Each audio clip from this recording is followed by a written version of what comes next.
ಕಡಲೆ ಇರಲಿ, ಹಲಸಂದೆ ಬೀಜ, ಕಪ್ಪು ಕಡಲೆ ಅಥವಾ ಬಿಳಿ ಕಡಲೆ, ಎಲ್ಲವೂ ಸ್ವಾದಿಷ್ಟವಾಗುತ್ತೆ. ಮಹಾಭಾರತ ಚರ್ಚಾ ಕಾರ್ಯಕ್ರಮಕ್ಕೆ ಸ್ವಾಗತ. ನಾನು ಸ್ಮಿತಾ ರಂಗನಾಥ್. ವೀಕ್ಷಕರೇ, ಕಳೆದ 2 ದಿನಗಳಿಂದ ನಾವು ಯಾವ ರೀತಿ ರಾಜ್ಯದಲ್ಲಿ ನೆರೆ ಬರ ಎರಡೂ ಒಟ್ಟೊಟ್ಟಿಗೆ ಬಂದಿರುವ ಒಂದು ವಿಶೇಷವಾದ ಹಾಗೆ ಅಷ್ಟೇ ಸಂಕಷ್ಟಕರವಾದ ಸಂದರ್ಭ ಬಂದಿದೆ, ಹಾಗೆ ಸಂಬಂಧಪಟ್ಟ ಇಲಾಖೆಗಳಿಗೆ ಸಚಿವರ ನೇಮಕ ಆಗದೇ ಇರೋದು ಈ ಸಮಸ್ಯೆಯನ್ನ ಮತ್ತಷ್ಟು ಉಲ್ಬಣ ಆಗ್ಲಿಕ್ಕೆ ಯಾವ ರೀತಿ ಕಾರಣವಾಗಿದೆ ಅನ್ನೋದ್ರ ಬಗ್ಗೆ ಸವಿಸ್ತಾರವಾದ ಚರ್ಚೆಯನ್ನ ಮಾಡಿದ್ದೀವಿ. ಕ್ಯಾಂಪೇನ್ ಸ್ಟೋರಿಗಳನ್ನ ಕೂಡ ಮಾಡಿದ್ದೀವಿ. ಇವತ್ತು ಅದರ ಮುಂದುವರೆದ ಭಾಗ ಅನ್ಕೊಳ್ಳಿ.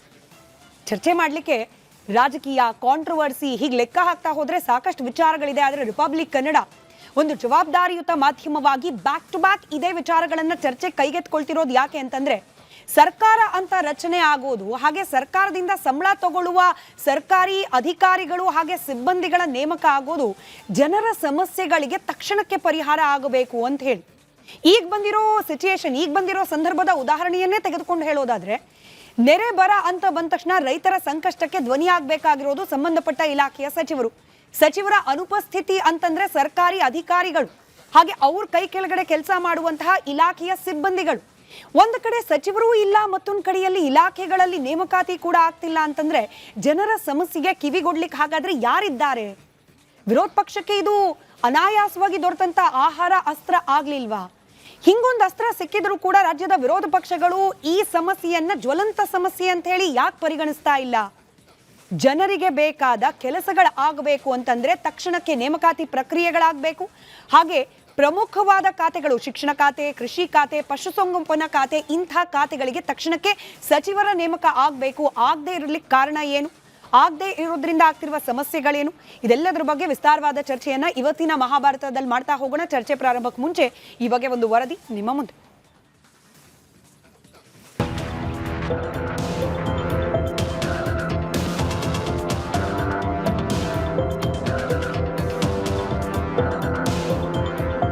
ರಾಜ್ಯದಲ್ಲಿ ಸರ್ಕಾರ ಇದ್ದು ಇಲ್ಲದಂತಾಗಿದೆಯಾ? ಹಲವು ಇಲಾಖೆಗಳಲ್ಲಿ ಜನರ ಗೋಳು ಕೇಳಲು ಸಚಿವರು ಇಲ್ಲ. ಮತ್ತೊಂದೆಡೆ ಸಮಸ್ಯೆಗಳನ್ನ ಆಲಿಸಿ ಪರಿಹರಿಸಬೇಕಾದ ಅಧಿಕಾರಿಗಳ ಕೊರತೆ ಇದೆ. ಇದರ ನಡುವೆ ಹಲವು ಪ್ರದೇಶಗಳಲ್ಲಿ ಮಳೆ ಅಬ್ಬರಿಸ್ತಾ ಇದ್ರೆ, ಕೆಲವೆಡೆ ಭೀಕರ ಬರಗಾಲದ ಛಾಯೆ ಆವರಿಸಿದ್ದು ಅನ್ನದಾತರ ಬಾಳು ಅಕ್ಷರಶಃ ನರಕವಾಗಿದೆ.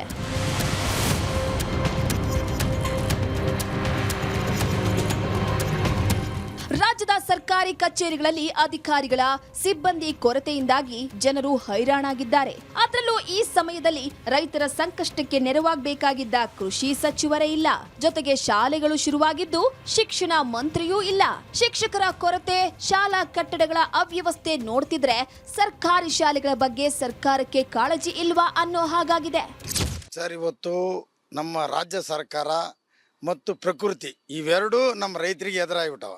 ಇವತ್ತು ಮಳೆ ಇಲ್ದಂಗೆ ರೈತ ಒಂದು ರೀತಿ ಮೆತ್ತಗೆ ಆಗ್ತಾ ಇದ್ದಾನ. ಸರ್ಕಾರಗಳು ಏನು ಮಾಡ್ತಾ ಇದ್ದಾವೆ ಅಂದರೆ, ಇವತ್ತು ನೋಡ್ರಿ, ಮಳೆ ಇಲ್ಲ, ಅಟ್ಲೀಸ್ಟ್ ಏನೋ ಕೆಲವೊಂದು ಇನ್ಫಾರ್ಮೇಷನ್ನು ಹೆಂಗೆ ಏನಂತ ಕೇಳಕ್ಕೆ ಹೋದ್ರಿಗಿನ ಕೃಷಿ ಇಲಾಖೆಯಲ್ಲಿ ಅಧಿಕಾರಿ ಕೇಳಿದ್ರೆ ಇಲ್ಲರಿ ನಮಗೆ ಸ್ಟಾಫ್ ಇಲ್ಲ. ಇವು ನೋಡ್ರಿ, ಇಡೀ ರಾಜ್ಯಾದ್ಯಂತ ಕೃಷಿ ಇಲಾಖೆಯಲ್ಲಿ 55% ಸ್ಟಾಫ್ ಇಲ್ಲ ಅಂತಾರೆ. ಸದ್ಯ ರಾಜ್ಯದಲ್ಲಿ ಒಂದು ಕಡೆ ಬರದ ಛಾಯೆ ಸೃಷ್ಟಿಯಾಗಿದ್ರೆ, ಮತ್ತೊಂದೆಡೆ ನೆರೆ ಭೀತಿ ಎದುರಾಗಿದೆ. ಅಧಿಕಾರಿಗಳು ಸಿಬ್ಬಂದಿ ಕೊರತೆಯಿಂದಾಗಿ ವ್ಯವಸ್ಥೆಯೇ ಡೋಲಾಯಮಾನವಾಗಿದೆ. ಹೀಗೆ ಎಲ್ಲ ಇಲಾಖೆಗಳಲ್ಲೂ ಸಮಸ್ಯೆಗಳ ಮೂಟಿಯೇ ಇದ್ದು ರಾಜ್ಯ ಸರ್ಕಾರದ ಮುಂದೆ ಸಾಲು ಸಾಲು ಸವಾಲುಗಳಿವೆ. ಈ ಒಂದು ಬರ ಬಂದಿದೆ. ಒಂದು ಕಡೆ ಸುಮಾರು 12 ಜಿಲ್ಲೆಗಳಲ್ಲಿ ಅತಿವೃಷ್ಟಿ, ಒಂದು 15 ಜಿಲ್ಲೆಗಳಲ್ಲಿ ಅನಾವೃಷ್ಟಿ. ಇವತ್ತು ಬಿತ್ತನೆ ಕೂಡ ಆಗಿಲ್ಲ. ಶೇಕಡ ಬಿತ್ತನೆ ಕೂಡ ನಮಗೆ 60ರಷ್ಟು ಕೊರತೆ ಆಗಿದೆ. ನಾವು ಹೇಳಿದಾಗೆ ಕೃಷಿ ಮಂತ್ರಿಗಳು ಇನ್ನಿತರ ಮಂತ್ರಿಗಳಿದ್ದರೆ ವೇಗ ಸಿಗ್ತಾಯಿತ್ತು ಅನ್ನೋ ಭಾವನೆ ಸಾರ್ವಜನಿಕರಲ್ಲಿ ಕೂಡ ಇದೆ. ಹಾಗಾಗಿ ನಮ್ಮಲ್ಲೂ ಇದೆ. ಒಟ್ಟಾರೆಯಾಗಿ ಇವತ್ತು ನಾವು ಸರ್ಕಾರ ನಿಭಾಯಿಸಲೇಬೇಕು. ಇಷ್ಟೆಲ್ಲ ಸಾಲು ಸಾಲು ಸಮಸ್ಯೆಗಳಿದ್ರೂ ಸರ್ಕಾರ ಕಣ್ಮುಚ್ಚಿ ಕುಳಿತಿದೆಯಾ ಅನ್ನೋ ಪ್ರಶ್ನೆ ಹುಟ್ಟುಕೊಂಡಿದೆ. ಇಂತಹ ಸಂದಿಗ್ಧ ಪರಿಸ್ಥಿತಿಯನ್ನ ಸರ್ಕಾರ ಹೇಗೆ ನಿಭಾಯಿಸುತ್ತೆ? ಬನ್ನಿ ಚರ್ಚಿಸೋಣ.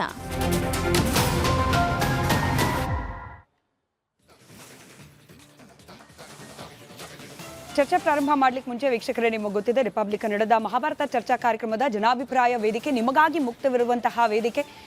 ಸ್ಕ್ರೀನ್ನ ಕೆಳಭಾಗದಲ್ಲಿ ತೋರಿಸಲಾಗ್ತಾ ಇರುವ ದೂರವಾಣಿ ಸಂಖ್ಯೆಗಳು, ವಾಟ್ಸ್ಆ್ಯಪ್ ಹಾಗೆ ಎಕ್ಸ್ ಖಾತೆಯ ಮೂಲಕ ನೀವು ಕೂಡ ಚರ್ಚೆಯಲ್ಲಿ ಭಾಗಿಯಾಗಬಹುದು. ನಮ್ಮ ಇವತ್ತಿನ ಚರ್ಚೆಯ ಜೀವಾಳ ಅಂತಂದ್ರೆ ಒಂದು ಕಡೆ ಖಾತೆಗೆ ನೇಮಕವಾಗದ ಸಚಿವರು, ಮತ್ತೊಂದು ಕಡೆಯಲ್ಲಿ ಇಲಾಖೆಯಲ್ಲಿ ಇಲ್ಲದ ಸಿಬ್ಬಂದಿಗಳು.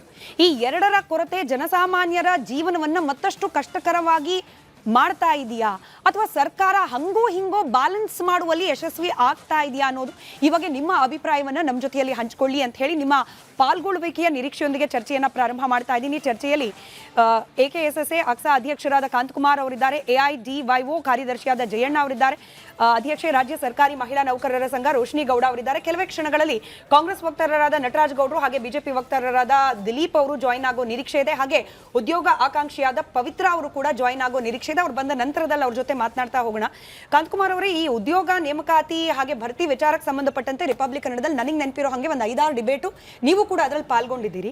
54,000 56,000 ಅಂತ ಇದ್ದದನ್ನ ಇವಾಗ ಇನ್ನಷ್ಟು ಹೆಚ್ಚು ಮಾಡಿ 72,186 ಅಂತ ಹೇಳಿ ಸರ್ಕಾರ ಹೆಚ್ಚಿಗೆ ಸಂಖ್ಯೆಯನ್ನ ತೋರಿಸ್ತಾ ಇದೆ. ಡೆಡ್ ಲೈನ್ ಕೂಡ ಕೊಟ್ಟಿದ್ದಾರಂತೆ ಸರ್. 2 ತಿಂಗಳು ಒಳಗಡೆ ಅಧಿಸೂಚನೆ ಹೊರಡಿಸಬೇಕು, 4 ತಿಂಗಳು ಒಳಗಡೆ ಪರೀಕ್ಷೆಗಳಾಗಬೇಕು, 6 ತಿಂಗಳು ಒಳಗಡೆ ನೇಮಕಾತಿ ಆಗಬೇಕು ಅಂತ. ಆಸ್ ಆಫ್ ನೌ ಏನ್ ನಡೀತಾ ಇದೆ? ಇದು ಆ್ಯಕ್ಚುಲಿ ನಾವು ಏನು ಹೋರಾಟ ಮಾಡಿದ್ಮೇಲೆ ಮತ್ತು ಮಾಧ್ಯಮ ಮಿತ್ರರಿಗೆ, ಅದು ರಿಪಬ್ಲಿಕ್ ಟಿವಿಯಲ್ಲಿ ಕಂಟಿನ್ಯೂಸ್ ಡಿಬೇಟ್ ಎಲ್ಲದಕ್ಕೂ ಎಲ್ಲ ವಿದ್ಯಾರ್ಥಿಗಳ ಪರವಾಗಿ ಧನ್ಯವಾದ ಹೇಳಕ್ಕೆ ಇಷ್ಟಪಡ್ತೀನಿ.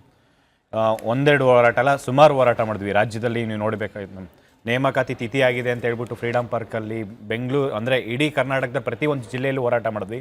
ಹೋರಾಟ ಮಾಡಿದ ನಂತರ ಬಜೆಟಲ್ಲಿ ಸಿದ್ದರಾಮಯ್ಯ ಸರ್ ಇರಬೇಕಾದ್ರೆ 56,432 ಹುದ್ದೆಗಳನ್ನು ಭರ್ತಿ ಮಾಡ್ತೀನಿ ಅಂತೇಳಿ ಬಜೆಟಲ್ಲಿ ಅನೌನ್ಸ್ ಮಾಡಿದ್ರು. ವಿತಿನ್ 6 ಮಂತಲ್ಲಿ ಕಂಪ್ಲೀಟ್ ಮಾಡ್ತೀನಿ ಅಂತ ಫೆಬ್ರವರಿಲಿ ಹೇಳಿದ್ದು. ಇವಾಗಲ್ಲ ಮೇಡಮ್, ಈಗಾಗಲೇ ನಾವು ಈಗ ಆಲ್ಮೋಸ್ಟ್ ಜೂನ್ 4 ತಿಂಗಳು ಹೆಚ್ಚು ಕಮ್ಮಿ ಆಗ್ತಾ ಇದೆ. 4 ತಿಂಗಳು ಆಯ್ತು ಅನ್ಕೊಂಡ್ರು ಕೂಡ ಆಲ್ಮೋಸ್ಟ್ 4 ಮಂತ್ಸ್ ಮ್ಯಾಮ್. ಅದು ನಾವು 20ನೇ ತಾರೀಕು ಬಜೆಟ್ ಇದ್ದಿದ್ದು, ಫೆಬ್ರವರಿ 20ನೇ ತಾರೀಕು ಹೇಳಿದಾಗ ಅದು ಆಕ್ಚುಲಿ ಆಲ್ಮೋಸ್ಟ್ ಇನ್ನೊಂದು 10 ಡೇಸ್ ಹೋದ್ರೆ ಆಲ್ಮೋಸ್ಟ್ 4 ತಿಂಗಳು ಕಂಪ್ಲೀಟ್ ಆಗ್ತಾ ಇದೆ.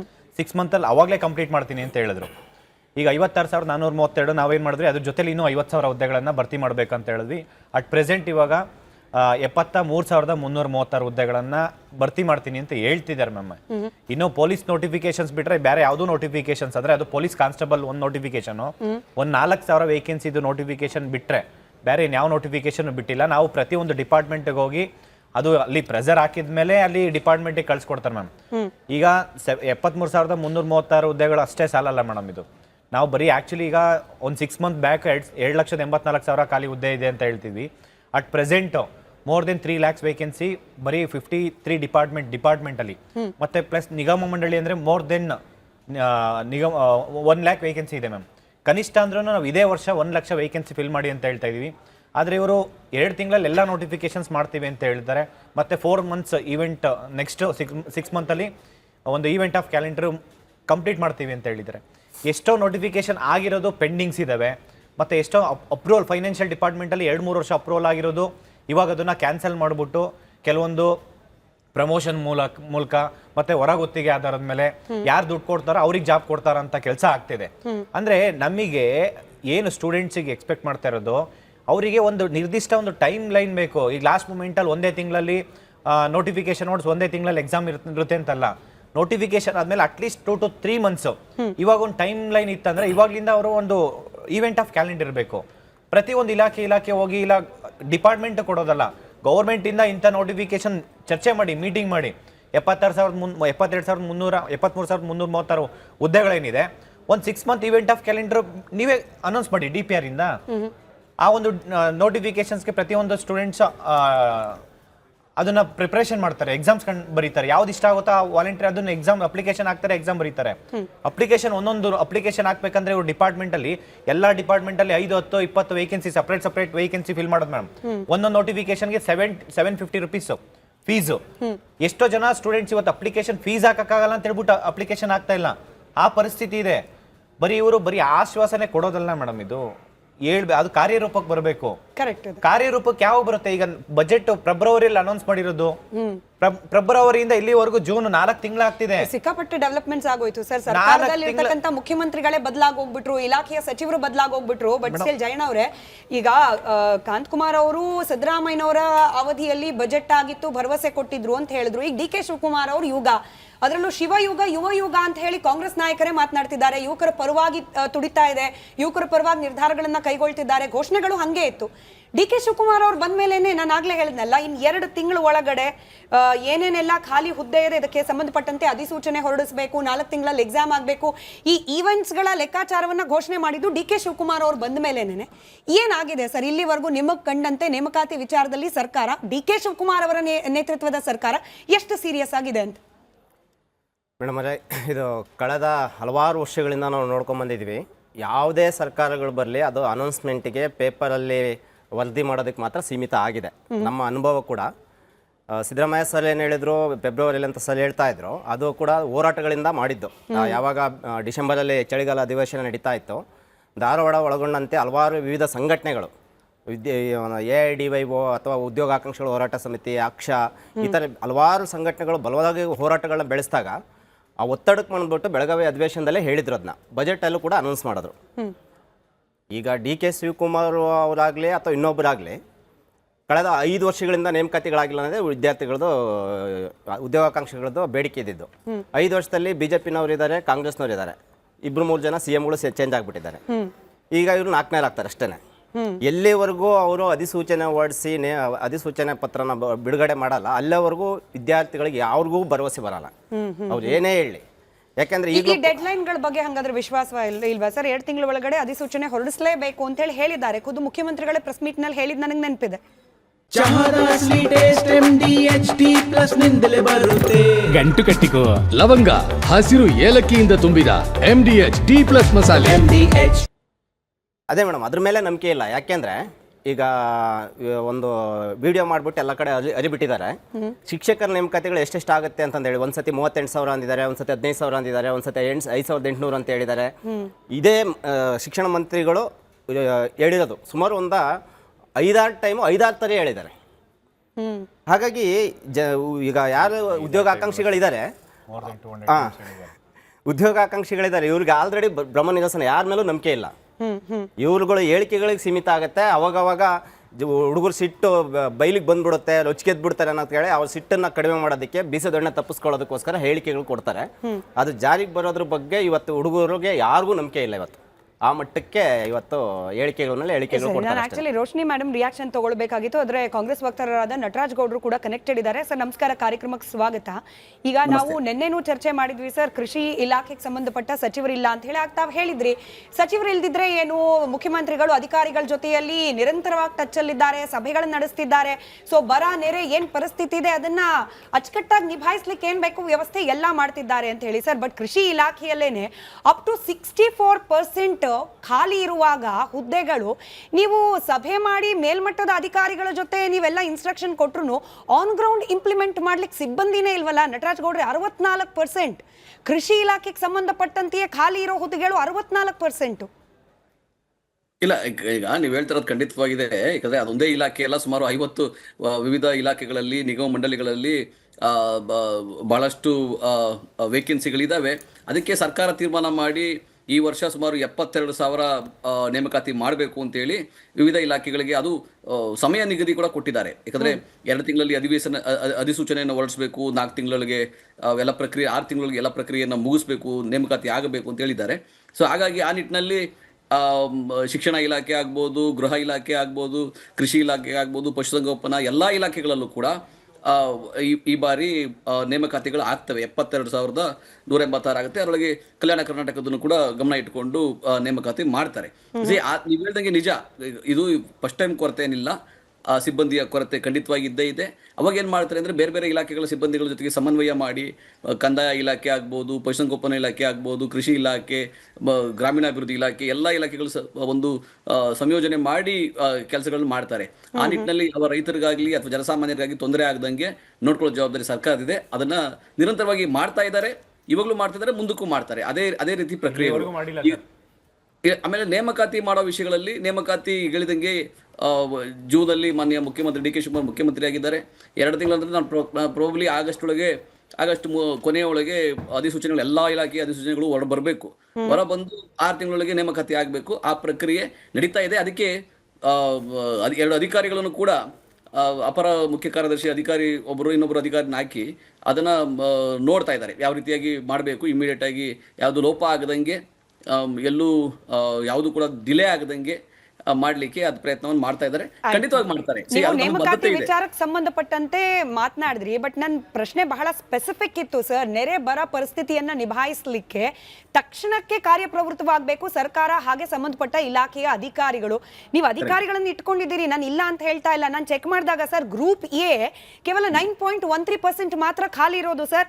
ಗ್ರೂಪ್ ಬಿ ನೋಡಿ, ಅಂದ್ರೆ group B, group C, group D ಯಾರು ಗ್ರೌಂಡ್ ಲೆವೆಲ್ ವರ್ಕ್ ಮಾಡಬೇಕಲ್ಲ, 72%, 52%, 79%. ಅಂದ್ರೆ ಯಾರು ಕೆಲಸ ಮಾಡಬೇಕು ಅವ್ರನ್ನ ನೀವು ನೇಮಕ ಮಾಡ್ಕೊಳ್ತಾ ಇಲ್ಲ. AC ರೂಮಲ್ಲಿ ಯಾರು ಮೀಟಿಂಗ್ ಮಾಡಬೇಕು ಅವರೆಲ್ಲ ಭರ್ತಿ ಇದ್ದಾರೆ ಸರ್. ತಪ್ಪು ಅಂತ ನಾನು ಹೇಳ್ತಾ ಇಲ್ಲ, ಬಟ್ ಕೆಲಸ ಆಗ್ತಿಲ್ಲ ಅನ್ನೋದು ಆರೋಪ.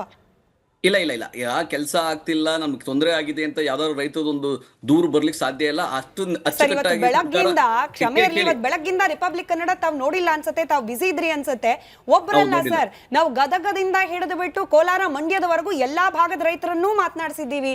ಅವರೆಲ್ಲರೂ ಸಮಸ್ಯೆ ಇದೆ ಅಂದಿದ್ದಕ್ಕೇನೆ ಇವತ್ತು ಈ ಡಿಬೇಟ್ ಮಾಡ್ತಾ ಇರೋದು. ಕೇಳಿ, ರೈತರ ಸಮಸ್ಯೆ ಏನಿದೆ ಗೊತ್ತಾ? ರೈತರು ಈಗ ಆಲ್ರೆಡಿ ವಿಳಂಬ ಆಗಿದೆ, ಬಿತ್ತನೆಯ ವಿಳಂಬ ಆಗಿದೆ, ಮುಂಗಾರು ಕೊರತೆ ಆಗಿದೆ, ಅದು ಸಮಸ್ಯೆ.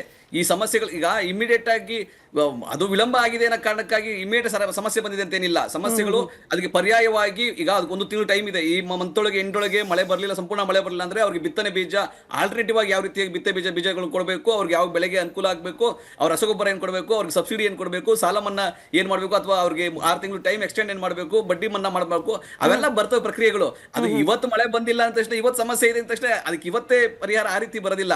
ಆದ್ರೆ ನೋಡಿ, ಎಲ್ಲಾ ಜಿಲ್ಲಾಧಿಕಾರಿಗಳು, ತಹಸೀಲ್ದಾರ್ಗಳು, ಎಲ್ಲಾ ವಿಭಾಗಗಳು, ಕಂದಾಯ ಇಲಾಖೆ ಆಗ್ಬೋದು, ಗ್ರಾಮೀಣಾಭಿವೃದ್ಧಿ ಆಗ್ಬೋದು, ಕೃಷಿ ಇಲಾಖೆ ಆಗ್ಬೋದು, ಎಲ್ಲರೂ ಕೆಲಸ ಮಾಡ್ತಾ ಇದ್ದಾರೆ. ಎಲ್ಲಾ ಅಧಿಕಾರಿಗಳು ಅವೈಲೇಬಲ್, ಎಲ್ಲ ಅಧಿಕಾರಿಗಳು ಫೀಲ್ಡ್ ಅಲ್ಲಿ ಇದ್ದಾರೆ, ಯಾರು ರಜೆಗಳು ಹಾಕಿಲ್ಲ. ಆಮೇಲೆ ಯಾವುದೇ ಒಬ್ಬ ರೈತರಿಗೆ ಜಾನುವಾರುಗಳಿಗೆ ಮೇವು ಕೊರತೆ ಆಗಿದೆ, ಕುಡಿಯ ನೀರು ಕೊರತೆ ಆಗಿದೆ, ಆ ರೀತಿ ಯಾವ್ದಾದ್ರು ಎಲ್ಲಾದ್ರೂ ಒಂದು ಸಮಸ್ಯೆ ಹೇಳಿ ಅದನ್ನ ಇಮ್ಮಿಡಿಯೇಟ್ ಆಗಿ ವಿತಿನ್ ಅವರ್ಸ್ ಅಲ್ಲಿ ನಾವು ಅದನ್ನ ಅಡ್ರೆಸ್ ಮಾಡ್ತೀವಿ. ಕುಡಿಯೋ ನೀರು ಕೊರತೆ ಇದ್ರೆ ನಾವು ಟ್ಯಾಂಕರ್ ಅವ್ರಿಗೆ ನೀರನ್ನು ಕೊಡಿಸ್ತೀವಿ, ಮೇವು ಕೊರತೆ ಇದ್ರೆ ಮೇವನ್ನು ಕೊಡಿಸ್ತೀವಿ. ಆ ರೀತಿಯ ಸಮಸ್ಯೆಗಳು ಬರ್ಲಿಕ್ಕೆ ಸಾಧ್ಯನೇ ಇಲ್ಲ. ನಿಜ ಹೇಳ್ದಂಗೆ ಎರಡೇ ಸಮಸ್ಯೆ ಆಗಿರೋದು, ಒಂದು ಮುಂಗಾರು ಮಳೆ ಕೊರತೆ ಆಗಿದೆ, ಬಿತ್ತನೆ ವಿಳಂಬ ಆಗಿದೆ. ಅದು ಬಿಟ್ಟು ಇನ್ನು ಯಾಕಂದ್ರೆ ಸಮಸ್ಯೆಗಳು ಬರಲ್ಲ ಅಂತಲ್ಲ, ಮುಂದೆ ಖಂಡಿತ ಸಮಸ್ಯೆಗಳಿದ್ದಾವೆ. ಅದಕ್ಕೆ ನಾವು ಆಲ್ರೆಡಿ ಪ್ರಿಕಾಷನ್ ತಗೊಂಡಿದ್ದೀವಿ. ಇವತ್ತು ಇಮ್ಮಿಡಿಯೇಟ್ ಆಗಿ ತುಂಬಾ ತೊಂದರೆ ಆಗುವಂತಹ ರೈತರು ಯಾರಿದ್ರು ಕೂಡ ಖಂಡಿತವಾಗಿ ಕೃಷಿ ಇಲಾಖೆಯನ್ನ, ಗ್ರಾಮೀಣಾಭಿವೃದ್ಧಿ ಇಲಾಖೆಯನ್ನ ಅಥವಾ ನಮ್ಮ ಕಂದಾಯ ಇಲಾಖೆಯನ್ನ ಅಧಿಕಾರಿಗಳ ಸಂಪರ್ಕ ಮಾಡಬಹುದು. ಯಾಕಂದ್ರೆ ಪಂಚಾಯಿತಿ ಮಟ್ಟದಲ್ಲೂ ಅಧಿಕಾರಿಗಳಿದ್ದಾರೆ. ಸೊ ಹಾಗಾಗಿ ಯಾರಿಗೂ ಕೈ ಎಟಕದ ದೂರದಲ್ಲಿ ವಿಧಾನಸೌಧಕ್ಕೆ ಬರ್ಬೇಕಂತೇನಿಲ್ಲ. ಹಾಗಾಗಿ ಯಾರಿಗೂ ತೊಂದರೆ ಆಗೋದಿಲ್ಲ. ಅದ್ರ ಜವಾಬ್ದಾರಿ ಹೊಣೆಗಾರಿಕೆ ಸರ್ಕಾರ ತೆಗೆದುಕೊಂಡಿದೆ. ಮಾನ್ಯ ಮುಖ್ಯಮಂತ್ರಿಗಳು ಸ್ಪಷ್ಟ ನಿರ್ದೇಶನ ಕೊಟ್ಟಿದ್ದಾರೆ. ಡಾಕ್ಟರ್ ಜಿ ಪರಮೇಶ್ವರ್ ಎಲ್ಲಾ ಜಿಲ್ಲಾಧಿಕಾರಿಗಳಿಗೆ ವಿಶೇಷ ಅನುದಾನವನ್ನ, ಹಣವನ್ನ ಕೊಟ್ಟಿದ್ದಾರೆ. ಹಾಗಾಗಿ ಯಾರಿಗೂ ತೊಂದರೆ ಆಗದಂಗೆ ನೋಡ್ಕೊಳ್ಳೋ ಜವಾಬ್ದಾರಿ ನಮ್ದಿದೆ. ಎಲ್ಲರೂ ಸಮಸ್ಯೆ ಬಂದ್ರೆ ನೀವೆಲ್ಲ ಸಮಸ್ಯೆ ಬಂದ್ರೆ ಖಂಡಿತವಾಗಿ ನಾವು ಅಡ್ರೆಸ್ ಮಾಡ್ತೀವಿ. ಸಮಸ್ಯೆ ಬಂದಿದೆ ಅನ್ನೋ ಕಾರಣಕ್ಕೇನೆ ಸರ್ ನಾನು ಮತ್ತೆ ಹೇಳ್ತಿದ್ದೀನಿ, ಸತತವಾಗಿ 3 ದಿನಗಳಿಂದ ರಿಪಬ್ಲಿಕ್ ಕನ್ನಡ ಮಾಡ್ತಿರೋದೇ ಇದೇನೆ. ಬರ ಹಾಗೆ ನೆರೆಯಿಂದ ಎಷ್ಟೆಷ್ಟು ಸಮಸ್ಯೆ ಆಗ್ತಿದೆ, ಸಿಬ್ಬಂದಿ ಇಲ್ಲದೆ ಇರೋದು ಎಷ್ಟು ಸಮಸ್ಯೆ ಆಗಿದೆ ಅನ್ನೋದ್ರ ಬಗ್ಗೆ ರಿಪಬ್ಲಿಕ್ ಕನ್ನಡ ಅನಾಲಿಸಿಸ್ ಮಾಡಲಿಲ್ಲ ಸರ್. ರೈತರ ಹತ್ರ ಗ್ರೌಂಡ್ ರಿಪೋರ್ಟ್ ಮಾಡಿ ಅವ್ರ ಹತ್ರ ಹೇಳಿಕೆಗಳನ್ನ ನಾವು ಪ್ರಸಾರ ಮಾಡಿದೀವಿ. ಎನಿವೆ, ನಮ್ಮ ಜೊತೆಯಲ್ಲಿ ಬಿಜೆಪಿ ವಕ್ತಾರರಾದ ದಿಲೀಪ್ ಅವರು ಕೂಡ ಜಾಯ್ನ್ ಆಗಿದ್ದಾರೆ, ಹಾಗೆ ಉದ್ಯೋಗ ಆಕಾಂಕ್ಷಿಯಾಗಿರುವ ಪವಿತ್ರ ಅವರು ಕೂಡ ಜಾಯ್ನ್ ಆಗಿದ್ದಾರೆ. ನಮಸ್ಕಾರ, ಇಬ್ಬರಿಗೂ ಕಾರ್ಯಕ್ರಮಕ್ಕೆ ಸ್ವಾಗತ. ದಿಲೀಪ್ ಅವರೇ, ನಿನ್ನೆ ಕೂಡ ನಾವು ಚರ್ಚೆ ಮಾಡ್ತಾ ಇದ್ವಿ, ಖಾಲಿ ಇರುವ ಸರಿಸುಮಾರು 20 ಖಾತೆಗಳು ಮುಖ್ಯಮಂತ್ರಿಗಳ ಕೈಲಿದೆ. DK ಶಿವಕುಮಾರ್ ಅವರು ಒಬ್ರು ನಿಭಾಯಿಸ್ತಿರೋದು 20 ಇಲಾಖೆಗಳ ಜವಾಬ್ದಾರಿಯನ್ನ. ಇನ್ ಕ್ಯಾಬಿನೆಟ್ ನ ಲೆಕ್ಕ ನೋಡಿದ್ರೆ ಸರಿಸುಮಾರು 38ರಿಂದ 40% ಅಷ್ಟೇ ಭರ್ತಿ ಆಗಿರೋದು. ಹೋಗ್ಲಿ, ಸಚಿವರಿಲ್ಲ, ಅಧಿಕಾರಿಗಳು, ಸಿಬ್ಬಂದಿಗಳು ಕೆಲಸ ಮಾಡ್ತಿದ್ದಾರೆ ಅಂತಂದ್ರೆ ಒಂದೊಂದು ಡಿಪಾರ್ಟ್ಮೆಂಟ್, ಈ ಖಾಲಿ ಯಾವ್ದೆಲ್ಲ ಇಲಾಖೆಗಳಿದೆ ಸಚಿವರಿಲ್ಲದೆ ಆ ಡಿಪಾರ್ಟ್ಮೆಂಟ್ಗಳ ಲೆಕ್ಕ ಹಾಕಿದ್ರೆ ಆನ್ ಎನ್ ಆವರೇಜ್ ಎಲ್ಲಾ ಇಲಾಖೆಗಳಲ್ಲೂ ಮೋರ್ ದೆನ್ 50% ಖಾಲಿ ಇದೆ ಹುದ್ದೆಗಳು. ಕೆಲಸ ಹಂಗಾದ್ರೆ ಮಾಡ್ತಿರೋರು ಯಾರು ಅಂತ ನೋಡಿ. ಮುಖ್ಯವಾಗಿ ಇವತ್ತು ಚರ್ಚೆ ಆಗ್ತಾ ಇರ್ತಕ್ಕಂಥದ್ದು ಆರೋಗ್ಯ ಇಲಾಖೆ ಮತ್ತು ಶಿಕ್ಷಣ ಇಲಾಖೆ, ಈ ಎರಡಕ್ಕೂ ಸಹ ಸಚಿವರನ್ನ ಕೃಷಿನೂ ಸಹ ಮುಖ್ಯವಾಗಿ ಕೃಷಿ ಮುಖ್ಯವಾದ ಆದ್ಯತೆ. ಯಾಕೆ ಅಂತಂದ್ರೆ ಮಳೆ ಒಂದ್ ಕಡೆ ಜಾಸ್ತಿ ಆಗ್ತಾ ಇದೆ, ಮತ್ತೊಂದು ಕಡೆ ಮಳೆ ಆಗ್ತಲೇ ಇಲ್ಲ.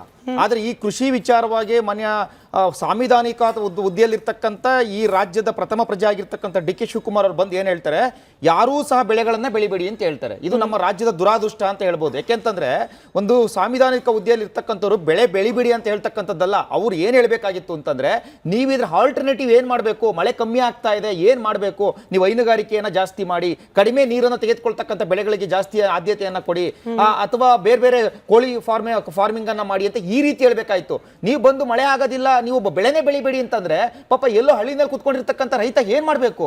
ಈಗ ಪ್ರತಿನಿತ್ಯ ತಮಿಳ್ನಾಡಿಗೆ ನೀರು ಹರಿತಲೇ ಇದೆ ಮೇಡಮ್. ಅದಕ್ಕೆ ಏನು ಒಂದು ಆಕ್ಷನ್ ತೆಗೆದುಕೊಬೇಕು ಏನ್ ಮಾಡ್ಕೊಂಡ್ ಅದನ್ನ ಆ ವಿಚಾರ ಡಿಸ್ಕಷನ್ ಅಲ್ಲಿ ಆಗಿಲ್ಲ ಇವತ್ತು. ಮತ್ತೆ ಇನ್ನೊಂದು ಮೇಡಮ್, ಇವತ್ತು ನಡೀತಾ ಇರ್ತಕ್ಕಂಥ KPSC ಹವಾಂತರ. KPSC ಈ ಏನು 384 ಆ ಒಂದು ಹುದ್ದೆಗಳಿಗೆ ಇವರು ಎಕ್ಸಾಮ್ ಮಾಡಿದ್ರು, ಅದನ್ನ ಒಂದ್ಸಲ ಎಕ್ಸಾಮ್ ಮಾಡಿದ್ರು, ಅದು ರೀ ಎಕ್ಸಾಮು ಆಯಿತು. ರೀ ಎಕ್ಸಾಮ್ ಆದ್ಮೇಲೆ ಮತ್ತೊಂದ್ಸಲಿ ಪ್ರೊಫೆಷನಲ್ ಎಕ್ಸಾಮ್, ಮೇನ್ಸ್ ಎಕ್ಸಾಮ್ ಮಾಡಿದ್ರು. ಎಷ್ಟು ಅವಾಂತರಗಳು ಆಯಿತು ಅಂತಂದ್ರೆ ಇದ್ರೊಳಗಡೆ ಸ್ವತಃ ಒಂದೇ ಕೊಠಡಿಯಲ್ಲಿ ಇರ್ತಕ್ಕಂಥ 15ರಿಂದ 16 ವಿದ್ಯಾರ್ಥಿಗಳು ಒಂದೇ ಕೊಠಡಿ, ಅಂದ್ರೆ ಒಂದು ಕೊಠಡಿನಲ್ಲಿ 24 ಜನ ಬರಿಬಹುದು, ಐ ಥಿಂಕ್ ಕರೆಕ್ಟ್ ಅನ್ಸುತ್ತೆ. ಆ 15ರಿಂದ 16 ಜನ ಪಾಸ್ ಆಗಿದ್ದಾರೆ. ಮತ್ತೆ ಅದ್ರ ಜೊತೆಗೆ ಮುಖ್ಯವಾಗಿ ಬಂದಿರತಕ್ಕಂಥದ್ದು ಏನು ಅಂತಂದ್ರೆ KPSCಯ ಏನು ಅಧ್ಯಕ್ಷ ಆಗಿರ್ತಕ್ಕಂಥ ಶಿವಶಂಕರಪ್ಪ ಸಾವ್ಕಾರ್ ಅವರ ಮಕ್ಕಳುಗಳು ಇಬ್ರು ಆಯ್ಕೆ ಆಗಿದ್ದಾರೆ. ಇದು ನಮ್ಗೇನು ಇದ್ರ ಬಗ್ಗೆ ಏನು ಪ್ರಶ್ನೆ ಇಲ್ಲ, ಚಕರ ಇಲ್ಲ. ಆದ್ರೆ ಇವ್ರ ಬಗ್ಗೆ ಕಂಪ್ಲೇಂಟ್ ಮಾಡಿರೋರು ಯಾರು ಗೊತ್ತಾ? ಸದಸ್ಯರುಗಳು, KPSC ಸದಸ್ಯರುಗಳೇ ಕಂಪ್ಲೇಂಟ್ ಮಾಡಿದ್ದಾರೆ. ಅಂದ್ರೆ ಅವ್ರ ಬಗ್ಗೆ ಅವರೇ ಕಂಪ್ಲೇಂಟ್ ಮಾಡಿದ್ದಾರೆ ಅಂತಂದ್ರೆ ಎಷ್ಟು ಅನೈತಿಕತೆ ನಡೀತಾ ಇದೆ ಇಲ್ಲಿ ಅಂತಕ್ಕಂಥದ್ದು ಅರ್ಥ ಮಾಡ್ಕೋಬೇಕಾಗುತ್ತೆ. ನೀವಂದ್ರೆ ನೀಟ್ ಅಂತ ಹೇಳಿ ನಟರಾಜ್ ಗೌಡ್ರು ಹೇಳ್ಬೇಕಾಗಿತ್ತು, ಅದ್ ಯಾಕೆ ಹೇಳಿಲ್ಲ ಗೊತ್ತಿಲ್ಲ ಸರ್. ಪರೀಕ್ಷೆಗಳಲ್ಲಿ ಆಗ್ತಿರುವ ಹಗರಣಗಳು ಚರ್ಚೆ ಮಾಡಿದ್ರೆ ಬಹುಶಃ ಒಂದು ವಾರ ಪೂರ್ತಿ ಮಾಡಬಹುದು. 18ರಿಂದ 20 ಜನ ಪ್ರಭಾವಿಗಳು, ನನ್ನ ಹತ್ರ ಲಿಸ್ಟ್ ಇದೆ ಮೇಡಮ್, ಲಿಸ್ಟ್ ಕೊಡಿದ್ರೆ ನಾನು ಕೊಟ್ಬಿಡ್ತೀನಿ. 18ರಿಂದ 20 ಜನ ಪ್ರಭಾವಿಗಳ ಮಕ್ಕಳುಗಳು ಆಯ್ಕೆ ಆಗಿದ್ದಾರೆ KPSC ನಲ್ಲಿ. ಮತ್ತೆ ಕೋರ್ಟ್ ಹೋಗಿದ್ರು ಸಹ ನಾನು ಬೇಕಾದ್ರೆ ನಟರಾಜ್ ಗೌಡ್ರಿಗೆ ಲಿಸ್ಟ್ ಕಳಿಸ್ಕೊಡಿ ಅಂದ್ರೆ ಕಳಿಸ್ಕೊಡ್ತೀನಿ. ಯಾರ್ಯಾರು ಪ್ರಭಾವಿಗಳು ಮಕ್ಕಳಿದ್ದಾರೆ, ಯಾರ್ಯಾರು ಮುಖ್ಯ ಸರ್ಕಾರದ ಮುಖ್ಯ ಹುದ್ದೆನಲ್ಲಿದ್ದಾರೆ, ಯಾರ್ಯಾರು ಅಂತ ಹೇಳಿ ಲಿಸ್ಟ್ ಕೊಡ್ತೀನಿ. ಇವತ್ತು KPSC ಅಭ್ಯರ್ಥಿಗಳು ಬೀದಿಗಿಳಿದು ಹೋರಾಟ ಮಾಡ್ತಾ ಇದ್ರು ಸಹ ಕ್ಯಾರೆ ಅಂತ ಇಲ್ಲ. 2 ಸಲ ಎಕ್ಸಾಮ್ ಮಾಡ್ತೀರಿ, 3 ಸಲ ಎಕ್ಸಾಮ್ ಮಾಡ್ತೀರಿ, ಕೋರ್ಟ್ ಹೋಗಿದೆ, ಕೋರ್ಟ್ ಸ್ಟೇ ಕೊಟ್ಟಿದೆ, ಆದ್ರೂ ಸಹ ತಲೆ ಕೆಡಿಸ್ಕೊಳ್ತಾ ಇಲ್ಲ. ಇವತ್ತು 2,80,000 ಹುದ್ದೆಗಳು ಖಾಲಿದ್ದಾವೆ ರಾಜ್ಯದಲ್ಲಿ. ನಿಮ್ಗೆ ಇವತ್ತೇನಾದ್ರು ಕಾಂಗ್ರೆಸ್ ಸರ್ಕಾರಕ್ಕೆ ನಾಜಿಕೆ ಮಾನ ಮರ್ಯಾದೆ ಏನಂತಕ್ಕಂಥದ್ದು ಏನಾದ್ರು ಇದ್ರೆ ಮೊದಲು ಆ ಹುದ್ದೆಗಳನ್ನ ಭರ್ತಿ ಮಾಡಿ. ಶಿಕ್ಷಣ ಇಲಾಖೆ ಏನಾಗಬೇಕು, ಆರೋಗ್ಯ ಇಲಾಖೆ ಏನಾಗಬೇಕು, ಆರೋಗ್ಯ ಇಲಾಖೆನಲ್ಲಿ ಶಿಕ್ಷಣ ಕೇಳಿಸ್ಕೊಳ್ಳಿ ಸರ್, ಆಮೇಲೆ ಉತ್ತರ ಕೊಡಿ. ಗೌಡ್ರ ನಿಮಿಷ ಕೇಳಿಸ್ಕೊಳ್ಳಿ, ನೀವು ಆಮೇಲೆ ಉತ್ತರ ಕೊಡಿ. ಇವತ್ತು ಉತ್ತರ ಕೊಡಿ. ಶಿಕ್ಷಣ ಇಲಾಖೆ ಇವತ್ತು ದಿಲೀಪ್ ಅವರೇ, ನೀವು ಹೇಳೋ ವಿಚಾರ ಕರೆಕ್ಟ್ ಇದೆ, ಬಟ್ ಭಾಷೆ ಬಳಕೆಯಲ್ಲಿ ಸ್ವಲ್ಪ ಜಾಗೃತರಾಗಿರಿ ಅಂತ ಹೇಳಕ್ಕೆ. ಆಕ್ರೋಶ ಇದೆ ಮೇಡಮ್, ಇವತ್ತು ಜನಗಳೆಲ್ಲ ಅಷ್ಟು ಆಕ್ರೋಶ ಇದೆ.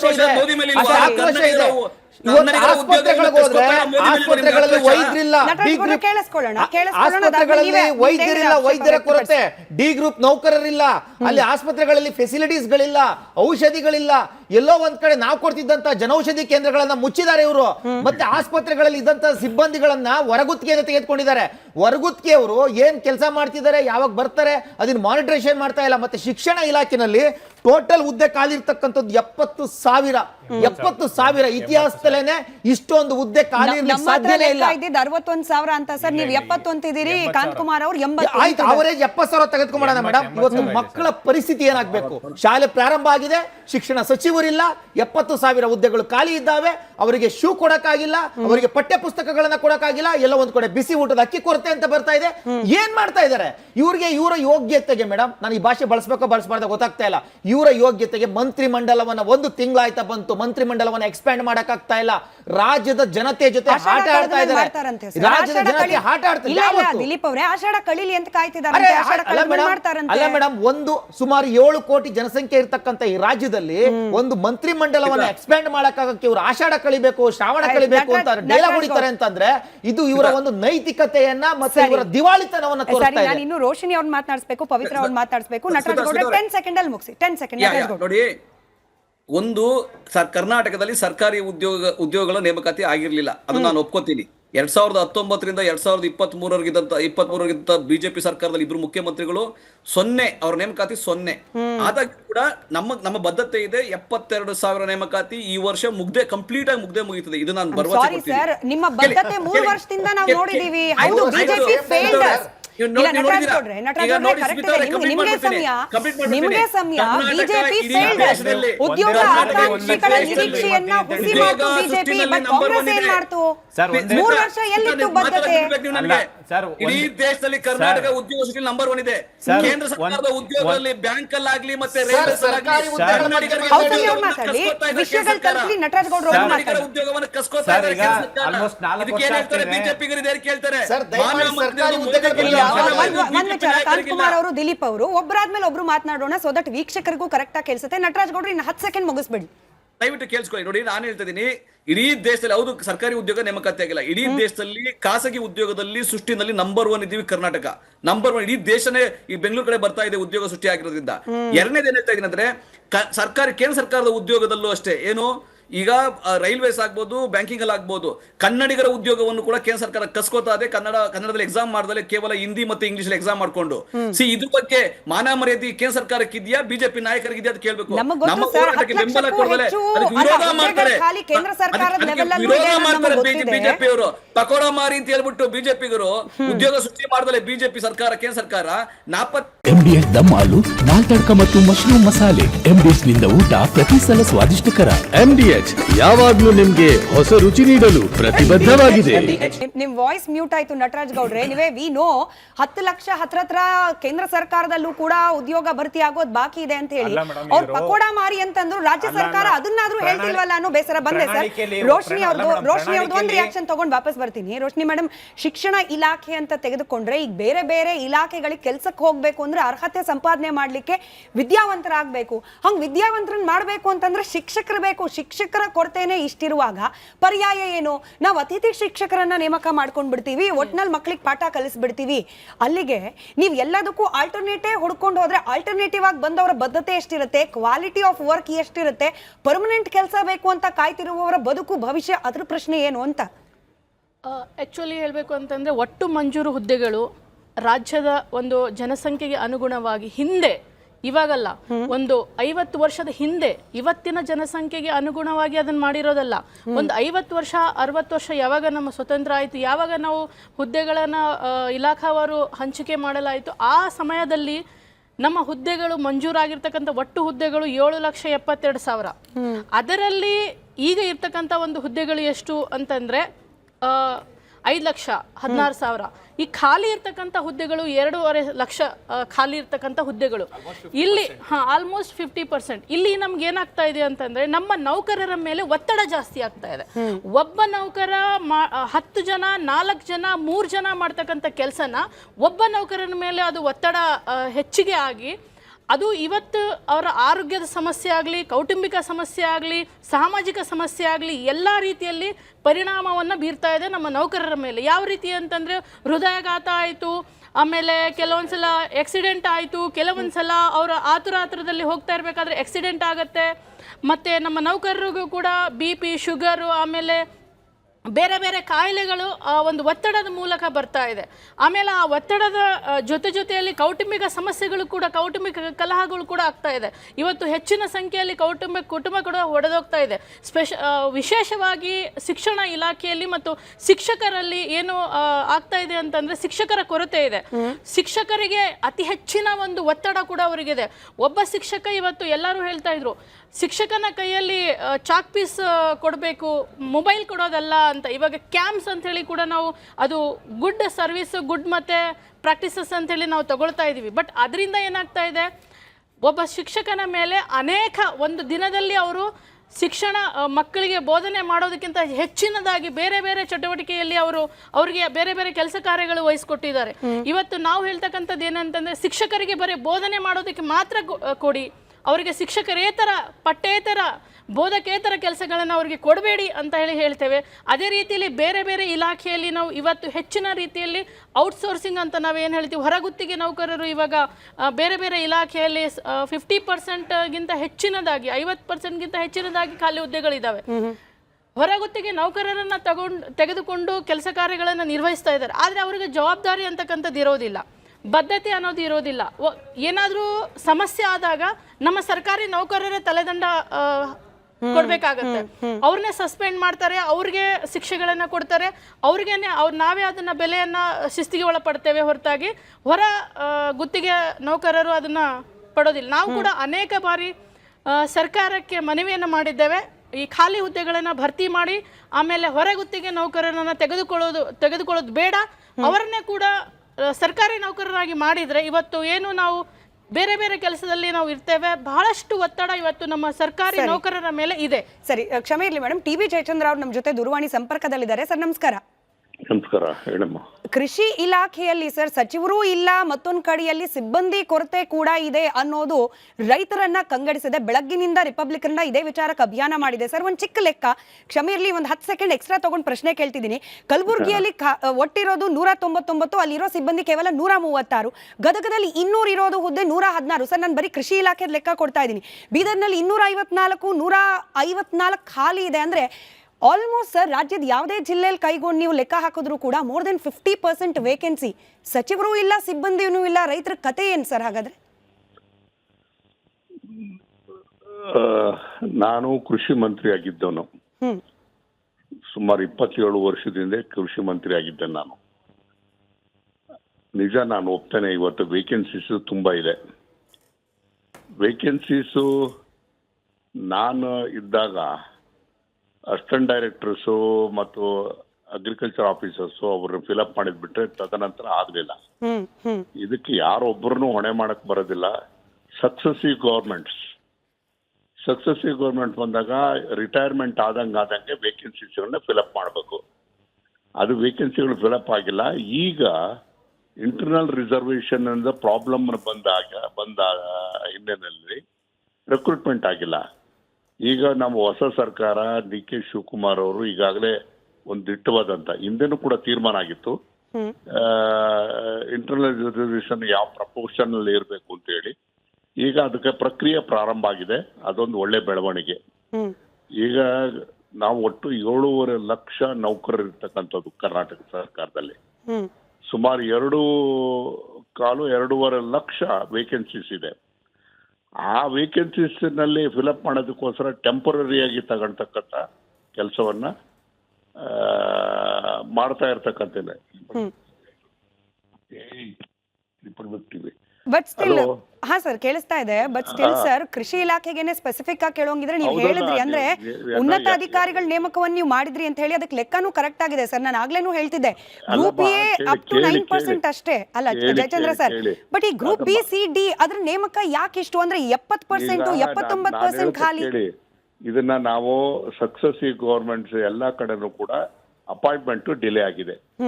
ಔಟ್ಸೋರ್ಸ್ ಅಂತ ಹೇಳಿ ಏಜೆನ್ಸೀಸ್ ಮುಖೇನ ಮಾಡ್ತಾ ಇರ್ತಕ್ಕಂಥದ್ದು ಅದು ತಪ್ಪು ಅಂತಕ್ಕಂಥದ್ದು ಮನವರಿಕೆ ಆಗಿದೆ ಎಲ್ಲರಿಗೂ ಕೂಡ. ಈಗ ಔಟ್ಸೋರ್ಸ್ ಅಂತ ಹೇಳಿದ್ರೆ ಯಾರೋ ಒಬ್ಬ ಪ್ರೈವೇಟ್ ಏಜೆನ್ಸಿ ಕೊಟ್ಟು ಅವ್ರ ಮುಖೇನ ಅಪಾಯಿಂಟ್ ಮಾಡ್ತಕ್ಕಂಥದ್ದು, ಅವ್ರೆಲ್ಲೋ ಒಂದ್ ಕಡೆಗೆ ಅವ್ನು ಕೊಡೋ ಲೆಕ್ಕನೇ ಒಂಥರ ಇರುತ್ತೆ, ಇದೊಂಥರ ಆಗ್ತದೆ. ಸೊ ಆ ಕಾರಣಕ್ಕೆ ಅದಕ್ಕೆ ಒಂದು ಇತಿಶ್ರೀ ಆಡೋಕ್ಕೋಸ್ಕರ ರಿಕ್ರೂಟ್ಮೆಂಟ್ ಈಗ ಪ್ರಕ್ರಿಯೆ ಪ್ರಾರಂಭ ಆಗಿದೆ. ಅದು ಆದಷ್ಟು ಬೇಗ ಆಗಲಿ ಅಂತೇಳಿ ನಾನು ಆಶಿಸ್ತಾ ಇದ್ದೀನಿ. ಕಡೆ ಪ್ರಶ್ನೆ ಜಯಚಂದ್ರ ಸರ್, ಆಯ್ತು ಈ ಲೆಕ್ಕಾಚಾರಗಳು, ಮೀಸಲಾತಿ, ಹಾಗೆ ಅಧಿಸೂಚನೆ ಎಕ್ಸೆಟ್ರಾ ಇದೆಲ್ಲ ಒಬ್ಬ ಸಾಮಾನ್ಯ ರೈತನಿಗೆ ನಿಲುಕದ ವಿಚಾರಗಳು ಸರ್. ಅವ್ರಿಗೆ ಏನ್ ಬೇಕು? ತಮ್ಮ ಸಮಸ್ಯೆಗೆ ತಕ್ಷಣಕ್ಕೆ ಸ್ಪಂದಿಸೋರು ಅಥವಾ ಅಟ್ಲೀಸ್ಟ್ ಆಲಿಸೋರು ಬೇಕು ಅಂತ. ಈ ಲೋಕಲ್ ಬಾಡಿ ಎಲೆಕ್ಷನ್ ಆಗಿಲ್ಲ ಸರ್, ಅದ್ರ ಜೊತೆಗೆ ಸಿಬ್ಬಂದಿಗಳ ಕೊರತೆ, ಕೃಷಿ ಸಚಿವರೂ ಇಲ್ಲ, ಈ ನೆರೆ ಬರ ಪರಿಸ್ಥಿತಿಯಲ್ಲಿ ಹಾಗಾದ್ರೆ ರೈತರಿಗೆ ಹೌದು. ಇನ್ನ ಈಗ ಆಯ್ತು ಕ್ಯಾಬಿನೆಟ್ ಎಕ್ಸ್ಪಾನ್ಷನ್, ಮೊನ್ನೆ ಹೊಸ ಮುಖ್ಯಮಂತ್ರಿ ಆಡಳಿತಕ್ಕೆ ಬಂದಿದ್ದಾರೆ. ಇನ್ನು ಕೆಲವೇ ದಿವಸದಲ್ಲಿ ಆಗ್ಬೋದು ಅಂತಕ್ಕಂಥ ವಿಶ್ವಾಸ ನಮಗಿದೆ. ಆಗ್ತಾರೆ, ಕೆಲವು ದಿವಸದಲ್ಲೇ ಕೃಷಿ ಮಂತ್ರಿಗಳು ಬರ್ತಾರೆ, ತೋಟಗಾರಿಕೆ ಮಂತ್ರಿಗಳು ಕೂಡ ಬರ್ತಾರೆ. ಇವೆಲ್ಲದಕ್ಕಿಂತ ಮುಖ್ಯವಾಗಿ ನಮಗೆ ಈ ಸರಿ ಬರ ಕಾಡ್ತಾ ಇದೆ. ಇರಬೇಕಾದಾಗ ಅಧಿಕಾರಿಗಳು ಬಹಳ ಮುಖ್ಯವಾಗಿ ಕೃಷಿ ಇಲಾಖೆನಲ್ಲಿ ಆಗ್ಲೇಬೇಕಾಗ್ತದೆ. ಅದಕ್ಕೆ ಬೇಗ ಮಾಡ್ತಾರೆ ಅಂತಕ್ಕಂಥ ವಿಶ್ವಾಸ ಇದೆ.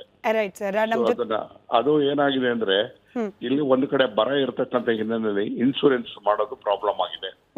ಈಗಾಗಲೇ ನಾನು ಕೂಡ ಇಂಟರ್ಫಿಯರ್ ಆಗಿ ಎಲ್ಲೆಲ್ಲಿ ಈಗ 3-4 ಬೆಳೆಗಳು, ತೋಟಗಾರಿಕೆ ಬೆಳೆಗಳಿಗೆ ಇನ್ಶೂರೆನ್ಸ್ ಆಗೋದು ಎಕ್ಸ್ಪೈರ್ ಆಗೋಯ್ತು. ಅದನ್ನು 15 ದಿವಸ ಎಕ್ಸ್ಟೆಂಡ್ ಮಾಡಿಸ್ತಕ್ಕಂಥ ಕೆಲಸವನ್ನು ಕೂಡ ನಾನು ಕೂಡ ದೆಹಲಿನಲ್ಲಿ ಸಂಪರ್ಕದಲ್ಲಿದ್ದು ಅದನ್ನು ಇಶ್ಯೂ ಮಾಡಿದ್ವಿ. ಸೊ ಇದೆಲ್ಲ ಮಾಡ್ಬೇಕಾದಾಗ ಅಧಿಕಾರಿಗಳ ಕ್ರಿಯಾಶೀಲತೆ ಬರಬೇಕಾಗ್ತದೆ, ರಿಕ್ರೂಟ್ಮೆಂಟ್ ಆಗಬೇಕು. ಅದಕ್ಕೆ ಎಲ್ಲ ರೀತಿ ಒತ್ತಾಯವನ್ನು ಮಾಡಿದ್ರೆ ಪ್ರಕ್ರಿಯೆ ಪ್ರಾರಂಭ ಆಗಿದೆ. ರೈಟ್ ಸರ್, ಧನ್ಯವಾದ. ನಮ್ಮ ಜೊತೆಯಲ್ಲಿ ಇಷ್ಟೊತ್ತು ಕನೆಕ್ಟೆಡ್ ಇದ್ದಕ್ಕೆ. ದಿಲೀಪ್ ಅವರು ಕೇವಲ 3-4 ಪ್ರಶ್ನೆಗೆ ಮಾತ್ರ ಕನೆಕ್ಟೆಡ್ ಇದ್ರು. ನಿಮ್ಗೊಂದು ಪ್ರಶ್ನೆ ಇತ್ತು, ನಟರಾಜ್ ಗೌಡ್ರು ಇದ್ದಾರೆ, ಎನಿವೆ ನೀವು ಕೇಳ್ಕೊಳ್ಬಹುದು. ಬಟ್ ನಾನು ಪವಿತ್ರ ಅವ್ರ ಹತ್ರ ಒಂದು ರಿಯಾಕ್ಷನ್ ತಗೊಂಡು ವಾಪಸ್ ಬರ್ತೀನಿ. ಮ್ಯಾಮ್, ವರ್ಷಾನುಗಟ್ಲೆ ತಪಸ್ತರದಲ್ಲಿ ಕಲಿತು ವಿದ್ಯಾಭ್ಯಾಸ ಮಾಡಿ ಪರೀಕ್ಷೆಗಳಿಗೆ ವಿಶೇಷವಾಗಿ ತಯಾರಿ ಮಾಡಿಕೊಂಡು ಇನ್ನೇನು ಎಕ್ಸಾಮ್ ಬಂತು ಅನ್ನೋಷ್ಟೊತ್ತಿಗೆ ಇಲ್ವಂತೆ, ಅಧಿಸೂಚನೆ ಹೊರಡಿಸ್ತಾರೆ ಅನ್ನೋಷ್ಟೊತ್ತಿಗೆ ಪೋಸ್ಟ್ಪೋನ್ ಅಂತೆ, ಹೀಗೆ ಪದೇ ಆಗ್ತಾ ಇರೋದು. ನಾವು ಜನಸಾಮಾನ್ಯರಿಗೆ ಏನ್ ತೊಂದರೆ ಆಗ್ತಿದೆ, ನೋ ಡೌಟ್ ಅದ್ರ ಬಗ್ಗೆ ಚರ್ಚೆ ಮಾಡ್ತಿದೀವಿ. ಬಟ್ ಉದ್ಯೋಗ ಆಕಾಂಕ್ಷಿಗಳ ದೃಷ್ಟಿ ದೃಷ್ಟಿಯಲ್ಲಿ ನೋಡೋದಾದ್ರೆ ಹಿಂಗೆ ವರ್ಷಾನುಗಟ್ಲೆ ಪೋಸ್ಟ್ಪೋನ್ ಆಗ್ತಾ ಇರೋದು, ನೇಮಕಾತಿ ವಿಳಂಬ ಆಗ್ತಾ ಇರೋದು ಯಾವ ರೀತಿ ಸಮಸ್ಯೆ ಆಗುತ್ತೆ ಅಂತ? ಮ್ಯಾಮ್, ಇದಕ್ಕೆ ನಾನು ನಿನ್ನೆ ತಾನೇ ಒಂದು ನಮ್ಮ KPSC ಕಡೆಯಿಂದ ಒಂದು ಹಾಲ್ ಟಿಕೆಟನ್ನು ರಿಲೀಸ್ ಮಾಡಿದರು. ಅದರ ನಿದರ್ಶನವನ್ನು ನಾನು ತೊಗೊತೀನಿ. ರೀಜನಲ್ ಫಾರೆಸ್ಟ್ ಆಫೀಸರು ಆ ಪರೀಕ್ಷೆ ಕರೆದು ಅಧಿಸೂಚನೆ ಆಗಿರುವಂಥದ್ದು 2022ನೇ ಇಸ್ವಿಯಲ್ಲಿ. ಸೊ ನಮಗೆ 4 ವರ್ಷ ಆಯಿತು. ಸುಪ್ರೀಂ ಕೋರ್ಟ್ನ ಕ್ಲಿಯರ್ ನಿರ್ದೇಶನ ಇರೋ ಪ್ರಕಾರ ಯಾವುದೇ ಒಂದು ಅಧಿಸೂಚನೆ ಹೊರಡಿಸಿದ 90 ದಿನಗಳಲ್ಲಿ ಪರೀಕ್ಷೆಯನ್ನು ನಡೆಸಬೇಕು. ಸೊ ಅದೇ ರೀತಿ ನಮ್ಮ KA ಈಗ ಏನು ನಡ್ಕೋತಾ ಇದೆ ಅದು ಕೂಡ ಬೇಗ ನಡೆಸ್ತಾ ಇದೆ. ಅದ್ರ ಬಗ್ಗೆ ನಮಗೆ ಒಂದು ಒಳ್ಳೆ ಖುಷಿ ಇದೆ. ಬಟ್ KPSC ಏನು ಮಾಡಿದೆ ಅಂದರೆ 2022ರಲ್ಲಿ ಕರೆದಿರುವಂಥ ಅಪ್ಲಿಕೇಶನ್ RFO ಅದರದ್ದು ಇದು ಅಡ್ಮಿಷನ್ ಕಾರ್ಡು ನಿನ್ನೆ ಬಿಟ್ಟಿದೆ. ಸೊ ಅಂದರೆ ಆ ಅಭ್ಯರ್ಥಿ ಒಂದು ಪರೀಕ್ಷೆಗೆ ನನ್ನ ಅರ್ಜಿಯನ್ನು ಹಾಕಿ ಆ ಅರ್ಜಿ ಯಾವಾಗ ನಮಗೆ ಹಾಲ್ ಟಿಕೆಟ್ ಬರುತ್ತೆ, ಯಾವಾಗ ಪರೀಕ್ಷೆಗೆ ಕರೀತಾರೆ ಅಂತ ಅವನು ಕಾಯ್ತಾ ಇರಬೇಕಾ, ಅಥವಾ ಅವನ ಜೀವನದಲ್ಲಿ ಬೇರೆ ಯಾವುದೇ ವಿಚಾರಗಳಿಗೆ ಹೋಗಬಾರ್ದಾ? ಸೊ ಇದೇ ರೀತಿ ವಿಚಾರ ಆಗಿ ಈಗ ನಮ್ಮ ಕೆಲವೊಬ್ಬರು ಒಪ್ಕೊಂಡಿರೋ ಹಾಗೆ 2019ರಿಂದ ಇಲ್ಲಿವರೆಗೂ ಯಾವುದೇ ರೀತಿಯಾದಂಥ ನೇಮಕಾತಿಗಳು ಆಗಿಲ್ಲ. ಸೊ ನಮ್ಮ ಸರ್ಕಾರ ಬಹುತೇಕ ನನಗೆ ಗೊತ್ತಿರೋ ಹಾಗೆ ಕಳೆದ 1 ವರ್ಷದಿಂದ ಹೇಳ್ತಾನೆ ಇದೆ ಅತಿ ಶೀಘ್ರದಲ್ಲಿ ನೇಮಕಾತಿ, ಬೇಗ ನೇಮಕಾತಿ, ಇನ್ನು ಒಂದೇ ವಾರದಲ್ಲಿ ನೇಮಕಾತಿ ಅಂತ. ಸೊ ಅದು ಯಾವುದು ಬೇಡ, ಈಗ ನಾವು ಕಾನ್ಸ್ಟೇಬಲ್ ನೇಮಕಾತಿಯನ್ನ ಸುಮಾರು 6 ತಿಂಗಳಿಂದ ಕೇಳ್ಕೊಂಡು ಬಂದಿದ್ವಿ. ಸೊ ಅದು ನೇಮಕಾತಿಗೆ ಅಧಿಸೂಚನೆ ಹೊರಡಿಸಿದ್ದು 1 ತಿಂಗಳಾಯಿತು ಅಷ್ಟೇ. ಸೊ ಅದು ಕಾನ್ಸ್ಟೇಬಲನ್ನು ಹೊರತುಪಡಿಸಿ ಇನ್ಯಾವುದಕ್ಕೂ ನಮಗೆ ನೇಮಕಾತಿಗಳಿಗೆ ಅಧಿಸೂಚನೆ ಕೊಟ್ಟಿಲ್ಲ. ಸೊ ಹಾಗಾದರೆ ವಿದ್ಯಾರ್ಥಿಗಳಿಗೆ ನಾನು ಹಿಂದೆನೂ ಹೇಳಿದ್ದು ಸರ್ಕಾರಕ್ಕೆ ಅದನ್ನೇ ಹೇಳಿದ್ದೆ. ಏನು ಅಂತ ಹೇಳಿದ್ರೆ, ನೀವು ಸರ್ಕಾರದಲ್ಲಿ ನಿಮಗೆ ಬದ್ಧತೆ ಇದ್ದರೆ, ಪರೀಕ್ಷೆಗಳನ್ನು ನಡೆಸುವಂಥ ಬದ್ಧತೆ ಇದ್ದರೆ, ನೇಮಕಾತಿಗಳನ್ನು ಮಾಡ್ಕೊಳ್ಳುವಂಥ ಬದ್ಧತೆ ಇದ್ದರೆ ದಯಮಾಡಿ ನೇಮಕಾತಿ ಮಾಡ್ಕೊಳ್ಳಿ. ಇಲ್ಲ ಅಂದರೆ ದಯಮಾಡಿ ಡಿಕ್ಲೇರ್ ಮಾಡಿಬಿಡಿ, ನಾವು ಯಾವುದೇ ರೀತಿಯಾದಂಥ ಸರ್ಕಾರಿ ಕೆಲಸಗಳನ್ನು ಕೊಡ್ತಾ ಇಲ್ಲ, ನಾವು ಈ ಹುದ್ದೆಗಳನ್ನು ಮಾರಾಟಕ್ಕೆ ಇಟ್ಟಿದ್ದೇವೆ, ಇಷ್ಟ ಇರೋರು ಕೈಯಲ್ಲಿ ಸಾಧ್ಯ ಆಗುವಂಥವ್ರು ಇದನ್ನ ತಗೊಳ್ಳಿ ಅನ್ನುವಂಥದ್ದನ್ನ ಹೇಳಬೇಕಾಗುತ್ತೆ. ಯಾಕಂದ್ರೆ ಈ ಪರೀಕ್ಷೆಗಳನ್ನ ನಂಬ್ಕೊಂಡು ಇದುವರೆಗೂ ನಮಗೆ ಇರುವಂಥ ಮಾನ್ಯ ಕಾಂತಕುಮಾರ್ ಸರ್ ಅವ್ರಿಗೆ ಗೊತ್ತಿರುತ್ತೆ 11 ಜನ ವಿದ್ಯಾರ್ಥಿಗಳು ಹೃದಯಾಘಾತ ಆಗಿ ಸತ್ತಿದ್ದಾರೆ. ಧಾರವಾಡ ಹಾಗೂ ವಿವಿಧ ಕಡೆ ಸೂಸೈಡ್ ಮಾಡ್ಕೊಂಡು ಸತ್ತೋರು ಇದ್ದಾರೆ. 11 ಜನ ವಿದ್ಯಾರ್ಥಿಗಳು ಹೃದಯಾಘಾತದಿಂದ ಸತ್ತಿದ್ದಾರೆ. ಯಾಕೆ ಅಂದ್ರೆ ಅವ್ರು ಕೇವಲ ಈ ನೇಮಕಾತಿಗಳಿಗೋಸ್ಕರ ವೇಟ್ ಮಾಡ್ತಾ ಇದ್ರು. ಸೊ ಇಲ್ಲಿ ನಾವು ಪರೀಕ್ಷಾರ್ಥಿಗಳು ಕನಿಷ್ಠ ಅಂದ್ರೆ 2 ರಿಂದ 3 ವರ್ಷ ನಮ್ಮ ಓದೋದಕ್ಕಂತಾನೆ ಮೀಸಲಿಡ್ತೀವಿ. ಸೊ ನಮ್ಮ ಪರೀಕ್ಷಾ ತಯಾರಿಗೆ 2 ವರ್ಷ ಮೀಸಲಿಟ್ಟಾದಾಗ ಸೊ ನೆಕ್ಸ್ಟ್ ಇನ್ನು 7 ರಿಂದ 8 ವರ್ಷ ನಾವು ಕೇವಲ ಪರೀಕ್ಷೆ ಯಾವಾಗ ಬರುತ್ತೆ, ನಾವು ಯಾವಾಗ ಬರಿತೀವಿ, ಬರ್ದಿರೋಂಥ ಪರೀಕ್ಷೆ ನೈಜತೆಯಿಂದ ನಡೀತಿದ್ಯಾ ಇಲ್ವಾ, ಅದರಲ್ಲಿ ನಾನು ಸೆಲೆಕ್ಟ್ ಆಗ್ತೀನಾ ಇಲ್ವಾ, ಅಥವಾ ಆ ಪರೀಕ್ಷೆಗಳು ರಾತ್ರೋರಾತ್ರಿ ಕ್ಯಾನ್ಸಲ್ ಆಗುತ್ತಾ ಇಲ್ವಾ, ಈ ಒಂದು ಇದರಲ್ಲಿದ್ರೆ ಸರ್ಕಾರ ನೇಮಕಾತಿಗಳನ್ನ ನಡೆಸೋದಿಕ್ಕೆ ಯೋಗ್ಯ ಅಲ್ಲ. ಈ ಸರ್ಕಾರ ನೇಮಕಾತಿಗಳನ್ನ ಬಂದ್ ಮಾಡ್ಬಿಡ್ಬೇಕು, ಖಾಸಗಿಯಲ್ಲಿ ಹೋಗಿ ಅಂತ ಹೇಳ್ತಿದ್ದಾರೆ. ಹಾಗಾದ್ರೆ ಸರ್ಕಾರವೂ ಅಷ್ಟೇ ತಮ್ಮ ಅಧಿಕಾರವನ್ನ ಬಿಟ್ಬಿಟ್ಟು ಖಾಸಗಿ ಕಂಪನಿಗಳಿಗೆ ಅಧಿಕಾರ ಉದ್ಯೋಗ ಎಕ್ಸ್ಚೇಂಜ್ ವಿಚಾರಕ್ಕೆ ಸಂಬಂಧಪಟ್ಟಂತೆ ನಾವು ಖಾಸಗಿ ವಲಯದಲ್ಲೂ ಕೂಡ ಉದ್ಯೋಗ ಸಿಗಬೇಕು ಅನ್ನೋ ರೀತಿಯಲ್ಲಿ ನಾವು ವ್ಯವಸ್ಥೆ ಮಾಡ್ತೀವಿ ಅಂತ ಅನೌನ್ಸ್ ಮಾಡಿದ್ದಾರೆ. DK ಶಿವಕುಮಾರ್ ಅವರು ಮುಖ್ಯಮಂತ್ರಿ ಆದ ಡೇ 1 ಅನೌನ್ಸ್ ಮಾಡಿದ್ದು, ಅಂದ್ರೆ ಯುವಕರ ಪರವಾಗಿ ನಾನು ನಿಲ್ತೀನಿ ಅನ್ನೋ ವಿಶ್ವಾಸ ಮೂಡಿಸುವ ಪ್ರಯತ್ನ ಮಾಡಿದ್ರು. ವಿಶ್ವಾಸ ಮೂಡ್ತಾ ಇಲ್ವಾ? ಉದ್ಯೋಗ ಸಿಗ್ತಿದೆ ಅನ್ನುವಂಥದ್ದು ಖುಷಿ, ಆದರೆ ಇಲ್ಲಿ ನಾವು ಕಾಯ್ತಿರೋಂಥದ್ದು ಉದ್ಯೋಗಕ್ಕಲ್ಲ. ನಾವು ಉದ್ಯೋಗ ಏನೋ ಮಾಡಬೇಕು ಅಂದರೆ ಇವತ್ತು ಉದ್ಯೋಗ ಆಕಾಂಕ್ಷಿಗಳು ಎಷ್ಟಿದ್ದಾರೆ ಅಂದರೆ ಸುಮಾರು 10 ರಿಂದ 15 ಲಕ್ಷ ಜನ ಉದ್ಯೋಗ ಆಕಾಂಕ್ಷಿಗಳಿದ್ದಾರೆ. ಸೊ ಅವರಿಗೆ ನೀವು ಬೇರೆ ಕಡೆ ಉದ್ಯೋಗ ಕೊಡೋದೇನು ಬೇಕಾಗಿಲ್ಲ, ಸ್ವಂತ ಒಬ್ಬೊಬ್ರು ಉದ್ಯಮ ಮಾಡಿದ್ರೂ ಅವ್ರ ಜೀವನ ಕಟ್ಕೊಳ್ಳೋ ಅಂಥ ಸಾಮರ್ಥ್ಯ ಮನೋಬಲ ಇವತ್ತಿನ ಯುವಕರಿಗೆ ಇದೆ. ಯಾಕೆಂದ್ರೆ ನಾವೇನು ಓದ್ತಿರೋ ಅಂಥದ್ದು 1 ರಿಂದ 10ನೇ ತರಗತಿವರೆಗೂ ನಾವೇನು 10 ವರ್ಷ ಓದಿರ್ತೀವಿ, ಅದನ್ನ ಕೇವಲ 2 ರಿಂದ 3 ವರ್ಷದಲ್ಲಿ ನಾವು ಓದಿರ್ತೀವಿ. ಪ್ರಪಂಚದ ಜ್ಞಾನ ನಮಗೆ ಚೆನ್ನಾಗಿರುತ್ತೆ, ಪ್ರಚಲಿತ ಘಟನೆಗಳು ಇರುತ್ತೆ. ನೀವು ಉದ್ಯೋಗ ಕಟ್ಸೋಂತ ಖಾಸಗಿಯಲ್ಲಿ ನಾವು ಕೊಡಿಸ್ತೀವಿ ಅನ್ನೋಂಥ ಭರವಸೆ ಬೇಕಾಗಿಲ್ಲ. ನಿಮ್ಮ ಆದ್ಯತೆ ಏನಾಗಿರ್ಬೇಕು, ಸರ್ಕಾರಿ ಕೆಲಸಕ್ಕೆ ಸರ್ಕಾರಿ ನೇಮಕಾತಿಗಳನ್ನ ಮಾಡ್ಕೊಳ್ಬೇಕು. ನಾವಿಲ್ಲಿ ಖಾಸಗಿ ಉದ್ಯೋಗಕ್ಕೆ ಕಾಯ್ತಾ ಇಲ್ಲ. ಆಕಾಂಕ್ಷಿಗಳ ದೃಷ್ಟಿಯಲ್ಲ, ಸರ್ಕಾರದ ಕೆಲಸ ಆಡಳಿತ ಯಂತ್ರ ಸುಗಮವಾಗಿ ನಡಿಬೇಕು ಅಂತಂದ್ರೆ ಸಿಬ್ಬಂದಿಗಳು ಇರಬೇಕು ಅಂತ. ಜೈನ್ ಅವರೇ, ನನಗೆ ಆಶ್ಚರ್ಯ ಇರೋದು, ಜೈನ್ ಅವರೇ ಪದೇ ಇವ್ರು ಹೇಳ್ದಂಗೆ ಇವಾಗ 2022ರಿಂದ RFOಗೆ ಏನು ಅಧಿಸೂಚನೆ ಹೊರಡಿಸಿದ ಹಾಲ್ ಟಿಕೆಟ್ ಇವಾಗ ಅಂತಂದ್ರೆ ಈಗ ನಟರಾಜ್ ಗೌಡ್ರನ್ನ ಅಥವಾ ಕಾಂಗ್ರೆಸ್ ನಲ್ಲಿ ಯಾರನ್ನೇ ಕೇಳಿದ್ರು ಇದು ನಮ್ದು ಮಾತ್ರ ತಪ್ಪಲ್ಲ, ಬಿಜೆಪಿಯು ಇತ್ತು ಸರ್ಕಾರ ಅವಾಗ, ಅವರು ಮಾಡಿದ್ರು ನಾವು ಮಾಡ್ತಿದೀವಿ, ಇಂಥ ಪೊಲಿಟಿಕಲ್ ರಿಯಾಕ್ಷನ್ಸೇ ಬರೋದು. ಬಟ್ ಇಚ್ಛಾಶಕ್ತಿ ಕೊರತೆನಾ ಅಥವಾ ಏನ್ ಸಮಸ್ಯೆ ಆಗ್ತಾ ಇದೆ, ಇಷ್ಟು ವರ್ಷಗಳು ಡಿಲೇ ಆಗೋದು, ಪೋಸ್ಟ್ಪೋನ್ ಆಗೋದು, ವಿಳಂಬ ಏನ್ ಕಾರಣ ಇರ್ಬೋದು ಅಂತ? ಮೇಡಮ್, ತುಂಬ ಒಳ್ಳೆ ಕ್ವಶನ್ ಕೇಳಿದಿರಿ. ಇದು ಇವತ್ತು ತುಂಬ ಗಂಭೀರವಾದ ವಿಷಯ. ಇದು ಇಲ್ಲಿ ಅವ್ರ ಮೇಲೆ ಹಾಕುವಂಥ ವಿಷಯ ಅಲ್ಲ. ಯಾಕೆಂದರೆ ಇತ್ತೀಚೆಗೆ ಮೇಡಮ್ ಹೇಳ್ದಂಗೆ ನಾನು 2025 ಅಕ್ಟೋಬರಿಂದ ಇಲ್ಲೇವರೆಗೂ 5-6 ಜನ ನೇಮಕಾತಿಗಳಾಗಿಲ್ಲ, ಏಜ್ ಲಿಮಿಟ್ ಕ್ರಾಸ್ ಆಗಿದೆ ಅಂತಂದೇಳಿ ಮನನೊಂದು ಆತ್ಮಹತ್ಯೆ ಮಾಡ್ಕೊಂಡಿರೋದು ಅಲ್ಲದೇ ಇದೆ ಕರ್ನಾಟಕದಲ್ಲಿ. 2023 ಒಂದು ಸರ್ವೆನ ಇತ್ತೀಚೆಗೆ ಲಾಸ್ಟ್ ಇಯರ್ ಬಿಟ್ಟರು. ರೈತರ ಆತ್ಮಹತ್ಯೆನ ಹಿಂದಿಕ್ಕಿದ ಯುವಜನರ ಆತ್ಮಹತ್ಯೆ ಅಂತ ಪ್ರಜಾವಾಣಿನಲ್ಲಿ ಹೆಡ್ಲೈನು. ಆ ಟೈಮಲ್ಲಿ 10,200 ಚಿಲ್ಲರೆ ರೈತರ ಆತ್ಮಹತ್ಯೆ ಆಗಿದ್ರೆ ಯುವಕರು ಆತ್ಮಹತ್ಯೆ ಆಗಿರೋದು 12,000 ಚಿಲ್ಲರೆ. ಈ ಮಟ್ಟಕ್ಕೆ ಗಂಭೀರವಾದ ವಿಷಯ. ಇಲ್ಲಿ ಇವಾಗ ಇವ್ರ ಮೇಲೆ ತಗೊಂಡು ಕೂತ್ಕೊಂಡು ಈ ಸಾವುಗಳಿಗೆ ಯಾರು ಕಾರಣ? ಜಾಗತೀಕರಣ, ಉದಾರೀಕರಣ, ಖಾಸಗೀಕರಣ ನೀತಿಗಳು ಬಂದಾಗ ಅಲ್ಲಿಂದ ಹಿಡಿದು ಇಲ್ಲಿವರೆಗೂ ಕೂಡ ಖಾಸಗಿಯವರ ಲಾಭದಿತಾಸಕ್ತಿಗೋಸ್ಕರ ಎಲ್ಲ ಸರ್ಕಾರಿ ಕೈಗಾರಿಕೆಗಳನ್ನ ನಾಶ ಮಾಡಿ ಅಲ್ಲಿ ಜಾಬ್ಗಳೋಯ್ತು. ಅಲ್ಲಿ ಮತ್ತೆ ಎಲ್ಲ ಡಿಪಾರ್ಟ್ಮೆಂಟ್ಗಳಲ್ಲೂ ಕಾಂಟ್ರಾಕ್ಟ್ ಬೇಸ್ಗಳು ತಂದರು. 2003 ಮೋಸ್ಟ್ ವಾಜಪೇಯಿ ಗೌರ್ಮೆಂಟ್ ಇದ್ದಾಗ FRBM ಅಂತಂದೇಳಿ ಒಂದು ಪಾಲಿಸಿ ತಂದು ಸಾಮಾಜಿಕ ಕಲ್ಯಾಣಕ್ಕೆ ಮತ್ತು ಉದ್ಯೋಗಕ್ಕೆ ನೀಡುವಂಥ ಸ್ಯಾಲ್ರಿನ ಕಡಿತ ಮಾಡಬೇಕು. ಆದಷ್ಟು ಕೂಡ ಕಾಂಟ್ರಾಕ್ಟರ್ಗಳು ಖಾಸಗಿಯವ್ರ ಜಾಬ್ ತುಂಬೋದಕ್ಕೆ ಅಂತಂದೇಳಿ ಆ ದುಡ್ಡನ್ನ ಕನ್ಸ್ಟ್ರಕ್ಷನ್ಗಳಿಗೆ ಇಡಬೇಕು. ಸರ್ವಿಸ್ ಕ್ಷೇತ್ರ ಏನಿತ್ತು ಅದಕ್ಕೆ ಕಡಿವಾಣ ಹಾಕ್ಬೇಕು ಅಂತೇಳಿ ಒಂದು ಪಾಲಿಸಿ ತಂದ್ರು. ಅಲ್ಲಿಂದ ಇಲ್ಲೇವರೆಗೂ ಎಲ್ಲ ಸರ್ಕಾರಗಳು ಅದನ್ನ ಫಾಲೋ ಮಾಡ್ಕೊಂಡ್ ಬಂದಿದ್ದಾರೆ. ಯಾರ ಮೇಲೂ ನೀವು ಗೂಬೆ ಕುಂಡ್ರಿಸ್ಬೇಡಿ ಅಂತ ನಾವು ಮನವಿ ಮಾಡ್ತೀವಿ. ಯಾಕಂದ್ರೆ ಹಂತವಾಗಿ ಪ್ರತಿಯೊಂದು ಗೋರ್ಮೆಂಟ್ ಕೂಡ ಕಾಂಟ್ರಾಕ್ಟ್ ಬೇಸ್ ಔಟ್ಸೋರ್ಸ್ ಜಾಬ್ಗಳನ್ನ ಜಾಸ್ತಿ ಮಾಡಿದಾರ ಇಲ್ಲ, ಎದೆ ಮುಟ್ಕೊಂಡು ಹೇಳ್ಬಿಡ್ಲಿ ಎಲ್ರು. ಈ ಹೋಗ್ತಿರೋ ಡೈರೆಕ್ಷನ್ ನೋಡ್ತಾ ಇದ್ರೆ ನಮ್ಗೆ ಆತಂಕ ಇದೆ, ಮುಂದೊಂದಿನ ಕಾಯಂ ಉದ್ಯೋಗ ಉಳ್ಕೊಳ್ಳುತ್ತಾ ಸೊಸೈಟಿನಲ್ಲಿ. 60, 70, 80% ನನ್ನ ಲೆಕ್ಕ ತಪ್ಪಿದ್ರೆ ಕರೆಕ್ಟ್ ಮಾಡಿ ಸರ್. ನೀವು ಹೇಳ್ತಿದ್ದಕ್ಕೆ ನೆನಪಾಯ್ತು. ಈಗ 61,000 ಅಂತ ಹೇಳಿ ನಾವ್ ಅನ್ಕೊಂಡಿದ್ವಿ ಶಿಕ್ಷಣ ಇಲಾಖೆಯಲ್ಲಿ, ಅದು 70-80 ಎಷ್ಟೋ ಇರ್ಬೋದು. ಕಳೆದ ವರ್ಷ ಈ ಕೊರತೆಯನ್ನ ನೀಗಿಸ್ಲಿಕ್ಕೆ ಅಪ್ ಟು 40,000 ಅತಿಥಿ ಶಿಕ್ಷಕರನ್ನ ನೇಮಕ ಮಾಡ್ಕೊಂಡಿದ್ದಾರೆ ಅನ್ನೋದು ಒಂದು ಸ್ಟಾಟಿಸ್ಟಿಕ್ಸ್ ಇದೆ. 50,000 ಈಗ ಪ್ರೆಸೆಂಟ್ 45 ಲಾಸ್ಟ್ ಇಯರ್ ಏಪ್ರಿಲ್ ಅಲ್ಲಿ ತಗೊಂಡ್ರು. ಅದಾದ್ಮೇಲೆ ಮುಂಚೆ ಇದ್ದವರು ಸೇರ್ಕೊಂಡ್ಬಿಟ್ಟು 55,000 ಅತಿಥಿ ಶಿಕ್ಷಕರಿದ್ದಾರೆ. ಮೇಡಮ್ ಅವರೇ, ಇದು ಒಂದ್ ಸರ್ಕಾರದ ಬಗ್ಗೆ ಗೂಬೆ ಕುಂಡ್ರಸಕ್ಕೆ ಹೋಗಲ್ಲ ನಾನು. 2023 13,200 ಗೌರ್ಮೆಂಟ್ ಸ್ಕೂಲ್ಗಳನ್ನ ಮುಸ್ತೀವಿ ಅಂತ ಹೇಳಿ ಬಿಜೆಪಿ ಸರ್ಕಾರವಾಯ್ತು. ಇವ್ರು ಇದ್ದಾಗ ಅದ್ರ ವಿರುದ್ಧ ಜೋರಾಗಿ ಕೂಗಾಡಿದ್ರು. ಇವ್ರು ಬಂದು ಬಿಗಿನಿಂಗ್ ಅಲ್ಲಿ 6,200 ಗೌರ್ಮೆಂಟ್ ಸ್ಕೂಲ್ಗಳನ್ನ ಮುಸ್ತೀವಿ ಅಂತಂದ್ರು. ಅವಾಗಲೂ ಕೂಡ ನಮ್ಮ ಸೋದರ ಸಂಘಟನೆ, ವಿದ್ಯಾರ್ಥಿ ಸಂಘಟನೆ AIDSO ರಾಜ್ಯದಾದ್ಯಂತ ಜನಗಳನ್ನ ಸಂಘಟಿಸಿ ಹೋರಾಟಗಳು ಮಾಡಿ ಒತ್ತಡ ಹೇರಿದಕ್ಕೆ ಸ್ಕೂಲ್ ಮುಚ್ಚದ್ ಕೈ ಬಿಟ್ರು. ಈಗ ಮೊನ್ನೆ ಕಳೆದ ಅಕ್ಟೋಬರ್ ಇಂದ KPS ಮ್ಯಾಗ್ನೆಟ್ ಸ್ಕೂಲ್ ಅಂತ ಹೊಸ ಯೋಜನೆ ತಂದ್ರು. ಬೇರೆ ಮುಸ್ತಿನ್ ಅಂತ ಹೇಳ್ತಿಲ್ಲ. ನಾವು 4 ಡಿಬೇಟ್ ಮಾಡ್ಬಿಟ್ಟಿದೀವಿ ಸರ್. ಕ್ಷಮೆಯಲ್ಲಿ ಪ್ರಸನ್ನ ಅಂತ ಹೇಳಿ ನಮ್ಮ ವೀಕ್ಷಕರೊಬ್ಬರು ದೂರವಾಣಿ ಸಂಪರ್ಕದಲ್ಲಿದ್ದಾರೆ. ನಮಸ್ಕಾರ ಪ್ರಸನ್ನ ಅವರೇ, ಚಿತ್ರದುರ್ಗದಿಂದ ಹೇಳಿ ಸರ್. ಹೇಳಿ ಸರ್. ಹಲೋ ಹೇಳಿ ಸರ್, ಕೇಳಿಸ್ತಿದೆ, ಮಾತಾಡಿ. ಮೇಡಮ್, ಎಲ್ಲಾ ಪಕ್ಷದವರು ನಾನು ಒಂದು ಮಾತು ಕೇಳ್ತೀನಿ. ಇವತ್ತು ರೈತಾಪಿ ವರ್ಗದ ಮಕ್ಕಳು ಓದಿರೋರು ಇವತ್ತು ಭಿಕ್ಷೆ ಬರ್ತಾರೆ ಮೇಡಮ್ ಅವರ. ಎಲ್ಲಾ ಪಕ್ಷದ ರಾಜಕೀಯ ಕೇಳ್ತೀನಿ. ಯಾವ ತಗೊಂಡಾರೆ ಮೇಡಮ್ ಅವರು? ಸುಮ್ಮನೆ ಅವ್ರ ಮೇಲೆ ಇವ್ರು ಗೂಬೆ ಕೊಡ್ತಾರೆ, ಇವ್ರ ಮೇಲೆ ಅವ್ರು ಕೊಡಿಸ್ತಿದ್ದಾರೆ. ಒಟ್ಟು ರೈತಾಪಿ ವರ್ಗದವರು ಇವತ್ತು ವಿದ್ಯಾವಂತ ಇವತ್ತು ಭಿಕ್ಷೆ ಬೇಡ ಪರಿಸ್ಥಿತಿಗೆ ಈ ಸರ್ಕಾರ ಬಂದಿತ್ತು ಮೇಡಮ್ ಅವರು. ಆ ಸರ್ಕಾರ ಅಂತ ಪ್ರತಿಯೊಂದು ಸರ್ಕಾರವೂ ಅದೇ ಮೇಡಮ್ ಅವರು ಇರೋದು.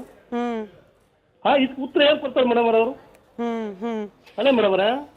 ಸರಿ ಇದೆ ಸರ್, ನಿಮ್ಮ ಅಸಮಾಧಾನ ಕಾರಣ ಕೂಡ ಸ್ಪಷ್ಟವಾಗಿ ನಮ್ಮ ಕಣ್ಮುಂದೆ ಕಾಣ್ತಾ ಇದೆ. ಥ್ಯಾಂಕ್ ಯು ರಿಪಬ್ಲಿಕ್ ಕನ್ನಡ ಜೊತೆ ಕನೆಕ್ಟ್ ಆಗಿದ್ದಕ್ಕೆ. ಬಂದೆ ನಟರಾಜ್ ಗೌಡ್ರೆ, ಇವಾಗ ಆರೋಪ ಪ್ರತ್ಯಾರೋಪಗಳೆಲ್ಲ ಆಗಬೇಕಾಗಿರೋದು ಕೆಲಸ. ಈಗಷ್ಟೇ ನಮ್ಮ ವೀಕ್ಷಕರು ಹೇಳ್ತಿದ್ರು ನೋಡಿ, ರೈತರ ಮಕ್ಕಳಿಗೆ ಕೆಲಸ ಇಲ್ಲ, ರೈತರು ಕೆಲಸ ಮಾಡೋಣ ಅಂತಂದ್ರೆ ಅದಕ್ಕೆ ಸಹಕಾರ ಮಾಡಬೇಕಾಗಿರೋ ಸಿಬ್ಬಂದಿ ಇಲ್ಲ. ನೀವು ಹೇಳ್ತಿದ್ರಿ ಸರ್ ಆಗ್ಬಿಡತ್ತೆ. ಇವಾಗ TB ಜಯಚಂದ್ರ ಸರ್ ಕೂಡ ಹೇಳಿದ್ರು, ಇನ್ನೊಂದು 2-3 ದಿನ ಅಥವಾ 1 ತಿಂಗಳು ಹೆಚ್ಚು ಖಾತೆ ನೇಮಕ ಆಗೋಗ್ಬಿಡುತ್ತೆ, ಸಚಿವರು ಬಂದ್ಬಿಡ್ತಾರೆ. ಬಟ್ ಸ್ಟಿಲ್ ನೋಡಿ ಸರ್, ನೆರೆ ಬರ ನೀವಾಗಲೇ ಹೇಳ್ತಾ ಇದ್ರಿ, ಇವತ್ತು ನೆನ್ನೆ ಸಮಸ್ಯೆ ಅದನ್ನ ಪರಿಹಾರ ಮಾಡ್ತೀವಿ. ಬಟ್ ಇಂಥ ಸಮಸ್ಯೆ ಸಂದರ್ಭದಲ್ಲೇ ಅಲ್ವಾ ಸರ್ ಅವರಿಗೆ ಕೃಷಿ ಸಂಬಂಧಪಟ್ಟವರಿಗೆ ಬೆಳೆ ಪರಿಹಾರದಿಂದ ಹಿಡಿದ್ಬಿಟ್ಟು ಬಿತ್ತನೆ ಬೀಜ ಇರಬಹುದು, ವಿಮೆ ಇರಬಹುದು, ಇದೆಲ್ಲ ಆನ್ ಟೈಮ್ ಆಗಬೇಕು ಅಂದ್ರೆ ಅಲ್ಲಿ ಸಿಬ್ಬಂದಿಗಳಿರಬೇಕು. ನೀವು ಮಿನಿಸ್ಟರ್ನ ಆಮೇಲೆ ಅಪಾಯಿಂಟ್ ಮಾಡ್ಕೊಳ್ಳಿ, ಸಿಬ್ಬಂದಿನೇ ಇಲ್ಲ ಅಂತಂದ್ರೆ ಇವ್ರು ಇವತ್ತು ಜೀವನ ಕಳ್ಕೊಳ್ತಿದ್ದಾರೆ ಬೆಳೆ ನಷ್ಟ ಮಾಡಿಕೊಂಡು. ನೀವು ಇವತ್ತು ಪರಿಹಾರಕ್ಕೆ ಮುಂದಾಗ್ಲಿಲ್ಲ, ನಾವು ಇನ್ಯಾವಾಗ್ಲೋ ನೇಮಕ ಮಾಡ್ಕೊಳ್ತೀವಿ, ಇನ್ಯಾವಾಗ್ಲೋ ಸಚಿವರನ್ನ ಮಾಡ್ತೀವಿ ಅಂದ್ರೆ ಇವತ್ತಿಗೆ ಉತ್ತರ ಕೊಡೋರು ಯಾರು? ನಟರಾಜ್ ಗೌಡ್ರೆ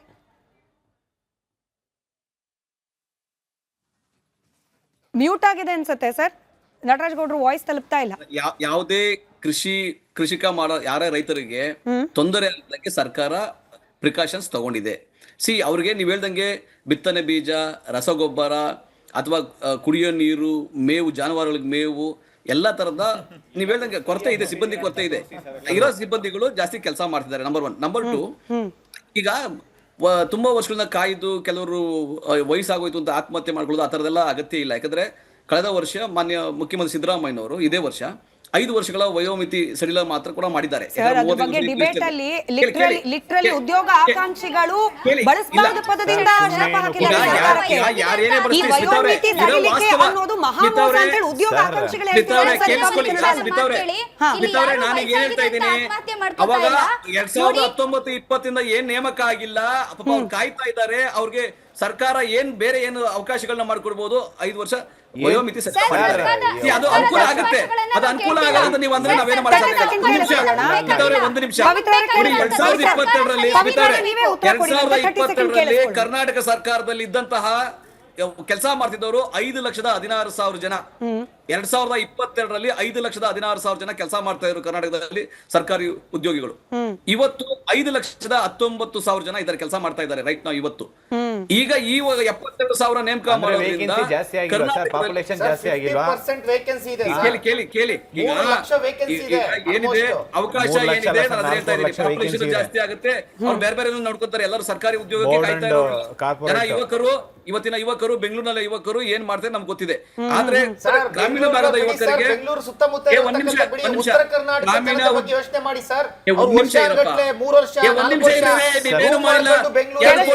ಸೃಷ್ಟಿ ಮಾಡ್ತೀವಿ ಅಂತ ಪಕೋಡ ಮಾರಿದಂತಹ ಪಾನ ಮರಿದಿಲ್ಲದಂತಹ ಪ್ರೈಮ್ ಮಿನಿಸ್ಟರ್ ಕೋಟಿ ಉದ್ಯೋಗ ಸೃಷ್ಟಿ ಮಾಡ್ತೀವಿ ಅಂತ ಮಾಡಿದ್ರೆ ನಮ್ಮ ರೈತರ ಪರವಾಗಿ ನಮ್ಮ ಯುವಕರ ಪರವಾಗಿ ನಾವು ನಿಂತಿದ್ದೀವಿ. ನಮ್ಮ ರೈತರ ಪರವಾಗಿ ನಮ್ಮ ಯುವಕರ ಪರವಾಗಿ ನಿಂತಿದ್ದೀವಿ. ಅದಕ್ಕೆ ಯುವ ನಿಧಿ ಕೊಟ್ಟಿದ್ದೀವಿ. ಮಾಡಿ 72,000 ನೇಮಕ ಮಾಡ್ತಾರೆ.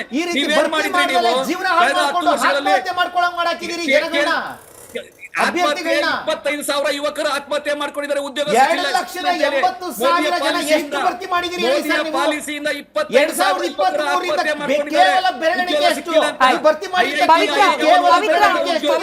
ಪವಿತ್ರ ಅವರೇ, ನಾವು ವಯೋಮಿತಿಯ ಸಡಿಲಿಕೆ ಇಲ್ಲ ನಟರಾಜ್ ಗೌಡ್ರೆ, ನೀವು ಬೆಂಗಳೂರು ಹುಡುಗರು ಏನ್ ಮಾಡ್ತಾರೆ ಅಂತ ಗೊತ್ತು ಅಂದ್ರಿ. ಕಲ್ಯಾಣ ಕರ್ನಾಟಕ ಭಾಗದಲ್ಲಿ up to 80% sir, up to 80% ಹುದ್ದೆ ಖಾಲಿ ಇರೋದು. ಅವ್ರಿಗೂ ನೀವು ಉತ್ತರದಾಯಿ ಸರ್, ಅವ್ರಿಗೂ ಉತ್ತರದಾಯಿ ನೀವು. ಗ್ರಾಮೀಣ ಯುವಕರಿದಾರಲ್ಲ ಅವ್ರಿಗೆ ಫಸ್ಟ್ ಆದ್ಯತೆ ಕೊಡಬೇಕು ಅಂತಲೇ ಈಗ 72,000 ಉದ್ಯೋಗಗಳನ್ನ ಮಾಡ್ತಾ ಇರ್ತಕ್ಕಂಥದ್ದು.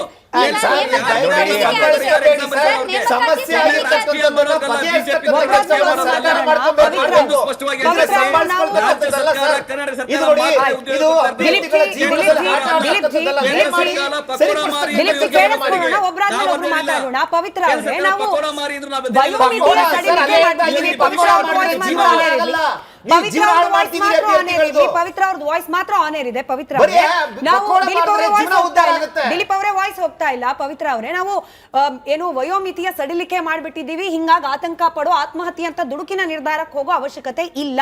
ಇದು ಕಾಂಗ್ರೆಸ್ ಸರ್ಕಾರದ ವಾದ. ಒಪ್ತೀರಾ? ವಯೋಮಿತಿ ಸಡಿಲಿಕೆ ಸಮಸ್ಯೆ ಪರಿಹಾರ. ವಯೋಮಿತಿ ಆಗ್ಬಿಟ್ಟಿದೆ, ವಯಸ್ಸಾಗೋಗ್ಬಿಟ್ಟಿದೆ, ನಾನು ಇನ್ನೇನು ಸಾಧನೆ ಮಾಡಕ್ಕಾಗಲ್ಲ ಅಂತ ಆತ್ಮಹತ್ಯೆ ಮಾಡ್ಕೊಂಡಿರೋದಲ್ಲ.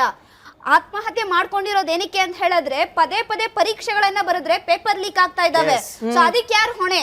ಈಗ ನೀಟು ಮತ್ತೆ ನೆಟ್ ಎಕ್ಸಾಮ್ದು ಲೀಕ್ ಆಗಿದೆ ಅಂತ ಇಷ್ಟು ದೊಡ್ಡ ರಾದಂತ ಮಾಡ್ತಿದ್ದಾರೆ. ಕಳೆದ 2 ವರ್ಷಗಳಿಂದ ಕಾನೂನಿ ರೀತಿಯಾಗಿರ್ಲಿ ಅಥವಾ ಪ್ರತಿಭಟನೆಗಳ ಮುಖಾಂತರ ನಾವು ಹೋರಾಟ ಮಾಡಿದೀವಿ. ಪತ್ರಿಕೆಗಳು ಲೀಕ್ ಆಗ್ತಾ ಇದೆ, ಕ್ವೆಶ್ಚನ್ ಪೇಪರ್ ಲೀಕ್ ಆಗ್ತಿದೆ, ಹುದ್ದೆಗಳು ಮಾರಾಟ ಆಗ್ತಿದೆ. ಸರ್ಕಾರಕ್ಕೆ ಗೊತ್ತಿಲ್ವಾ ಇದು ಯಾರ್ಯಾರಿಗೆ ಮಾರಾಟ ಆಗಿದೆ ಅಂತ? ಸರ್ಕಾರದ ಬಹುತೇಕ 16 ಜನ ಸರ್ಕಾರದ ಒಂದು ಅಧಿಕಾರಿಗಳು ಯಾರಿದ್ದಾರೆ ಅವರ ಮಕ್ಕಳು ಉದ್ಯೋಗವನ್ನ ಪಡ್ಕೊಂಡಿದ್ದಾರೆ ದುಡ್ಡಿನ ಮುಖಾಂತರ. ಸೊ ಇಲ್ಲಿ ನೀವು ಈಗ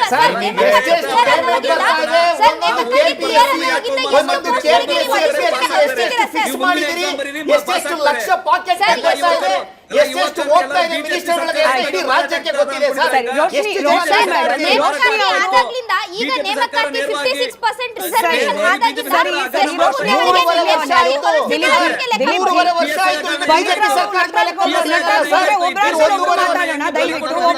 ವಾಪಸ್ ಬರ್ತೀನಿ ಸರ್. ಬಟ್ ರೋಶಿನಿ ಮೇಡಮ್ ಬಂದೆ ಸರ್, ವಾಪಸ್ ನಿಮ್ಗೆ ಬರ್ತೀನಿ. ರೋಶಿನಿ ಅವರು ಬಹಳ ವ್ಯಾಲಿಡ್ ಪಾಯಿಂಟ್ ಹೇಳಿದ್ರು. ನಟರಾಜ್ ಗೌಡ್ರೆ, ನೀವು ಯಾಕಂದ್ರೆ ಸರ್ಕಾರ ನಡೆಸ್ತಾ ಇರುವ ಪಕ್ಷದ ಪ್ರತಿನಿಧಿ, ನೀವು ಕೇಳಿಸ್ಕೊಳ್ಬೇಕು ಇದನ್ನ. ಈ ಉದ್ಯೋಗದ ಸಂಖ್ಯೆ ಇದೆಯಲ್ಲ ಸರ್, ಅಂದ್ರೆ ಸರ್ಕಾರಿ ಉದ್ಯೋಗದ ಸಂಖ್ಯೆ ಅದು 50 ವರ್ಷ ಹಳೆಯ ಪಾಪ್ಯುಲೇಷನ್ ಬೇಸಸ್ ಮೇಲೆ, ಅದರಲ್ಲೇನೆ ಇನ್ನು ನೀವು 80%, 50%, 70% ಬಾಕಿ ಉಳಿಸ್ಕೊಂಡಿದೆ. ಅಂತಂದ್ರೆ ರೋಶಿನಿ ಅವರೇ, ಇದನ್ನ ರಿವಿಷನ್ ಮಾಡಬೇಕಾಗಿರೋದು ಅಂದ್ರೆ ಇವತ್ತಿನ ಜನಸಂಖ್ಯೆಗೆ ಅನುಗುಣವಾಗಿ ಸರ್ಕಾರಿ ಹುದ್ದೆಗಳು ಅಂತ ಹೇಳಿ ಮಾಡ್ಬೇಕಾಗಿದ್ದು ಯಾರ ಜವಾಬ್ದಾರಿ? ಯಾಕೆ ಮಾಡ್ತಿಲ್ಲ ಅದನ್ನ? ರೋಶಿನಿ ಅವರು ಉತ್ತರ ಕೊಡ್ಲಿ. ರೋಶಿನಿ ಅವರು ಉತ್ತರ ಕೊಡ್ಲಿ. ಈಗ ಇರ್ತಕ್ಕಂತ ಹುದ್ದೆಗಳನ್ನ ಹೆಚ್ಚಿಗೆ ಮಾಡಬೇಕು, ಇನ್ನೂ ಹೆಚ್ಚಿಗೆ ಮಾಡಬೇಕೇ ಹೊರತಾಗಿ ಹುದ್ದೆಗಳನ್ನ ಕಡಿತ ಮಾಡ್ತಕ್ಕಂಥ ಕೆಲಸನೂ ಕೂಡ ಇವಾಗ ಅನೇಕ ಇಲಾಖೆಗಳಲ್ಲಿ ಇರ್ತಕ್ಕಂಥ ಹುದ್ದೆಗಳನ್ನು ಕೂಡ ಕಡಿತ ಮಾಡ್ತಾ ಇದ್ದಾರೆ. ಹುದ್ದೆಗಳು ಹೆಚ್ಚಿಸಬೇಕಾಗಿದೆ. ನಮ್ಮ ಏನು ಜನಸಂಖ್ಯೆಗೆ ಅನುಗುಣವಾಗಿ ಇನ್ನೂ ಹೆಚ್ಚಿನ ಹುದ್ದೆಗಳನ್ನು ಸೃಷ್ಟಿ ಮಾಡಬೇಕಾಗಿದೆ. ಆದರೆ ಕೆಲವೊಂದು ಅನೇಕ ಇಲಾಖೆಗಳಲ್ಲಿ ಏನಾಗ್ತಾ ಇದೆ ಅಂತಂದರೆ ಹುದ್ದೆ ಕಡಿತ ಆಗ್ತಾ ಇದೆ. ಅದು ಆಗಬಾರ್ದು ಅಂಥೇಳಿ ನಾವು ಕೂಡ ಮನವಿ ಮಾಡ್ತಾ ಇದ್ದೀವಿ. ಆಮೇಲೆ ಸರ್ಕಾರಿ ನೌಕರರನ್ನೇ ಭರ್ತಿ ಮಾಡಬೇಕು, ಹೊರಗುತ್ತಿಗೆ ನೌಕರರನ್ನ ಭರ್ತಿ ಮಾಡೋದನ್ನು ನಿಲ್ಲಿಸಬೇಕು ಅಂಥೇಳಿ ನಾವು ಕೇಳ್ಕೊಳ್ತೇವೆ. ಕಾಲಕ್ಕೆ ಬಡ್ತಿ ಕೊಡಬೇಕು ಮತ್ತು ನೇಮಕಾತಿ ಕೂಡ ಆಗಬೇಕು ಅಂತಕ್ಕಂಥ ಮಾತನ್ನು ನಾವು ಕೇಳ್ಕೊಳ್ತಾ ಇದ್ದೇವೆ, ಮನವಿಯನ್ನ ಮಾಡ್ತಾ ಇದ್ದೀವಿ. ಯಾಕೆ ಅಂತಂದ್ರೆ ನಮ್ಮ ಸರ್ಕಾರಿ ನೌಕರರ ಮೇಲೆ ಇವತ್ತು ಹೆಚ್ಚಿನ ಒತ್ತಡ ಇದೆ. ಯಾಕೆ ಅಂತಂದ್ರೆ ಸಮಾಜದ ಈ ರಾಜ್ಯದ ಕಟ್ಟ ಕಡೆಯ ಒಬ್ಬ ವ್ಯಕ್ತಿಗೂ ಕೂಡ ನಮ್ಮ ಸರ್ಕಾರಿ ನೌಕರರು ನಾವೇ ಅವ್ರನ್ನ ಪ್ರತಿಯೊಂದು ಕಾರ್ಯಕ್ರಮಗಳಾಗಲಿ, ಪ್ರತಿಯೊಂದು ಅವ್ರಿಗೆ ಇರ್ತಕ್ಕಂಥ ಯೋಜನೆಗಳಾಗಲಿ ನಾವು ಮುಟ್ಟಿಸ್ತಕ್ಕಂಥ ಕೆಲಸವನ್ನ ಸರ್ಕಾರಿ ನೌಕರರು ನಾವು ಇವತ್ತು ಮಾಡ್ತಾ ಇದ್ದೀವಿ. ಕರ್ನಾಟಕ ಸರ್ಕಾರ ಇವತ್ತು ಆರ್ಥಿಕ ಇಲಾಖೆ ತುಂಬ ಸದೃಢವಾಗಿದೆ. ಮತ್ತು ನಮ್ಮ ಇದನ್ನ ಹೆಚ್ಚಿನ ರೀತಿಯಲ್ಲಿ ನಾವು ಇವತ್ತು ಕಲೆಕ್ಟ್ ಮಾಡಿದೀವಿ ಟ್ಯಾಕ್ಸ್ ಅಂತಂದ್ರೆ ಅದಕ್ಕೆ ಕಾರಣಕರ್ತರಾಗಿರ್ತಕ್ಕಂಥವ್ರು ನಮ್ಮ ಸರ್ಕಾರಿ ನೌಕರರಿಂದ. ಹಾಗಾಗಿ ಇವತ್ತು ನಮ್ಮ ಕರ್ನಾಟಕ ರಾಜ್ಯದ ಆಡಳಿತ ಯಂತ್ರ ಇಡೀ ದೇಶದಲ್ಲಿ ತುಂಬಾ ಅತ್ಯುತ್ತಮವಾಗಿರ್ತಕ್ಕಂಥ ಆಡಳಿತ ಯಂತ್ರ ಖಾಲಿ ಇದ್ರೂ ಕೂಡ ಪ್ರಾಮಾಣಿಕತೆಯಿಂದ ಶ್ರದ್ಧೆಯಿಂದ ಅನೇಕ ಹುದ್ದೆ ಎಷ್ಟೊತ್ತು ರಾತ್ರಿ 10 ಗಂಟೆ 8 ಗಂಟೆ 9 ಗಂಟೆ ಯಾರು ಕೂಡ ಸೂರ್ಯ ಮುಳುಗೋದನ್ನ ನೋಡ್ತಾನೆ ಇಲ್ಲ. ಎಲ್ಲರೂ ರಾತ್ರಿ 9 ಗಂಟೆಗೆ ಮನೆಗೆ ತಲುಪ್ತಾರೆ, 10 ಗಂಟೆಗೆ ಮನೆಗೆ ತಲುಪ್ತಾರೆ, ಬೆಳಿಗ್ಗೆ 6 ಗಂಟೆಗೆ ಕಚೇರಿಯಲ್ಲಿ ಹಾಜರಿರ್ತಾರೆ.